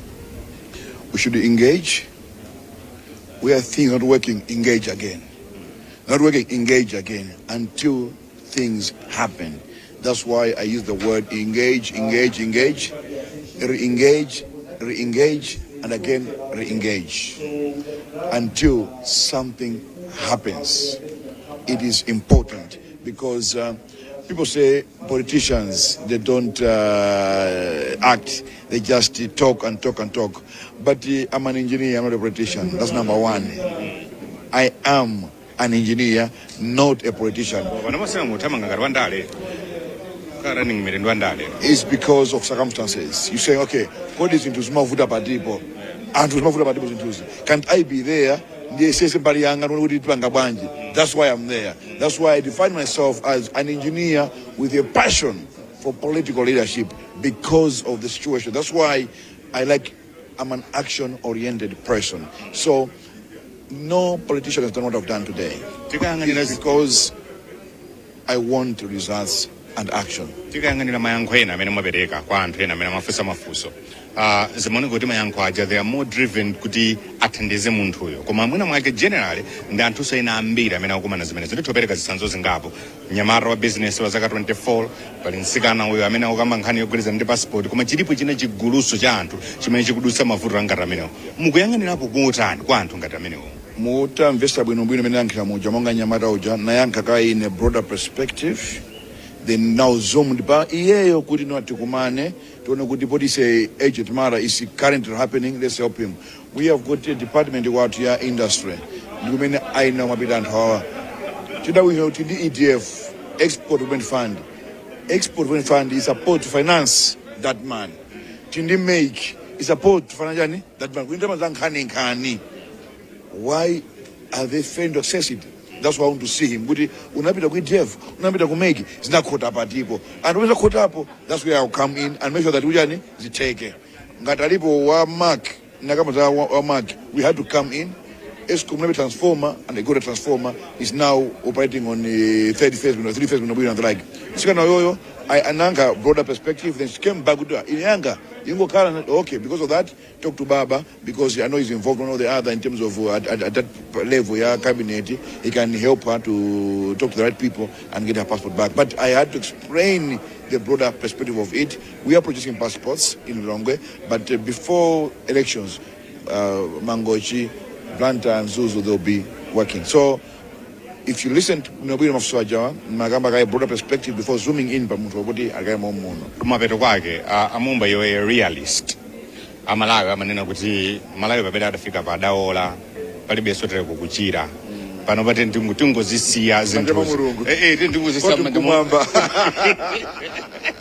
Kwa amene swabachita soza masambazi. Mwina mwaka achiteza ngati zotero. Ndinogwirizana nazo. All right. I normally joke with people that the way people speak about Malawi as a hopeless situation, already don't say Samuke, tipite kunja time one by one. You see, nah. Yeah, so no, Malawi. Simfano mo yankole ngati digangaye. Simfano mo yankole ngati running mate. Simfano mo yankole ngati muchita campaign. Fasira pa 16 September ban mufuna so vote. Ndofuna mo yankole chilungamo chanu chije chimene manena kuti angakhale mutapalamula mmadziwa zonena kuti muyankhula chilungamo nchonenge chino mpange service ya Malawi. Yeah. All right. The past 26 years, 1994 to 2020, successful governments never paid attention to real things that mattered in this country. That's where we are today. Napaka example ya Obama au kamba za Iran.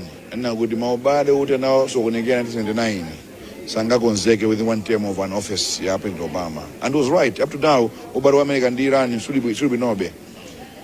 It's not an easy thing, but what is important is to get started. Nagamba zagu trade industry. I normally give my own examples. But in trade, but there's a good stuff to banga easy, isn't easy. It's a process to get down. So what is important is to get started. And as time goes, we'll get there. So it's not hopeless per se, but it's doable. Engineer Mumba ife tufuneni zabwino ndufuna kuti mukapumeso ndizozo muyenda kwambiri zikawatola kwambiri chabwino kumalizisa ucheza ndi Mumba mwina mwaka mphongolo mawu otsiriza tisanakongole tinene kuti ndi zinthu zamphamvu kwambiri zinakhala kuti zichitika zinthu zachonchi pafupi anthu ali mboma adzikumana ndi anthu malungati awa mwina kumapasi nga address ma issues awo pompo komanso ma issues mwina the general public osati mwina specific for munthu mmodzi zikhoza kuthandiza pena pake anthu amene amapanga ma service delivery aboma amakhala relaxed kwambiri osafuna mwina kuthandiza anthu pena mwina makosana ngati awa amakhati sakudziwa kuti kuseri kumachitika zotani koma with this approach ndikukhulupirira kuti zinthu zambiri zikhoza mabwera poyera anthu kusakhoza mathandizika komanso anthu amene amapereka ma ideas ena amene mwina Mumba amanena ta okay zimenezo mwina siti maziganizirako kumatipatsa idea tikhoza natipanga bwanji anzeru amati ndizagulu siza munthu mmodzi so anthu ena akabwera pereka nzeru zawo tonse pamodzi tikhoza pera itsogolo ndithokoze kwambiri mphongolo ndathokoza kwambiri asioni mphongolo mmodzi wako za nkhani amene timagwira nawo ntchito ku Times Group ifeso tithokoze kuti munali pamenepo kuonera kanema wa Times chimodzimodzi kukhala nafe limodzi pa Facebook page ya 2 Times 360 Malawi. Ine sinali ndekha kuno tinali ndi anzathu a technical amene agwira ntchito ndithu yapamwamba zedi kupatulapo tinalinso ndi anzathu amene atiyendesa kuti tifike kuno kujina likuona tinalinso ndi anyamata amene amathamangathamanga kuti muthe kuona bwinobwino chithunzi chimenechi angakhalenso ndithu kutimva mawu afotokoza pano a engineer Vitumbiko Mumba wonena kuti akasikomaliza kuchita zokumanazi ali ndi mapulani okafikira ku Lilongwe ku Mzuzu angakhalenso ku Mangochi. Ife ntchito yathu ndikuchita kalondolondo wa nkhani zangati zimenezi ncholinga chakuti Amalawi mukhale well informed pamene mufika pa 16 September pamene tikakhale tikukaponya voti kufuna kusankha mtsogoleri wa dziko aphungu a nyumba ya malamulo angakhalenso ndithu makansala. Ine dzina langa ndi Yankho Seunda mwa anthu onse amene timagwira nawo ntchito kuno ku Times Group ndikukufunirani usiku wopambana. Mulungu akhale nanu.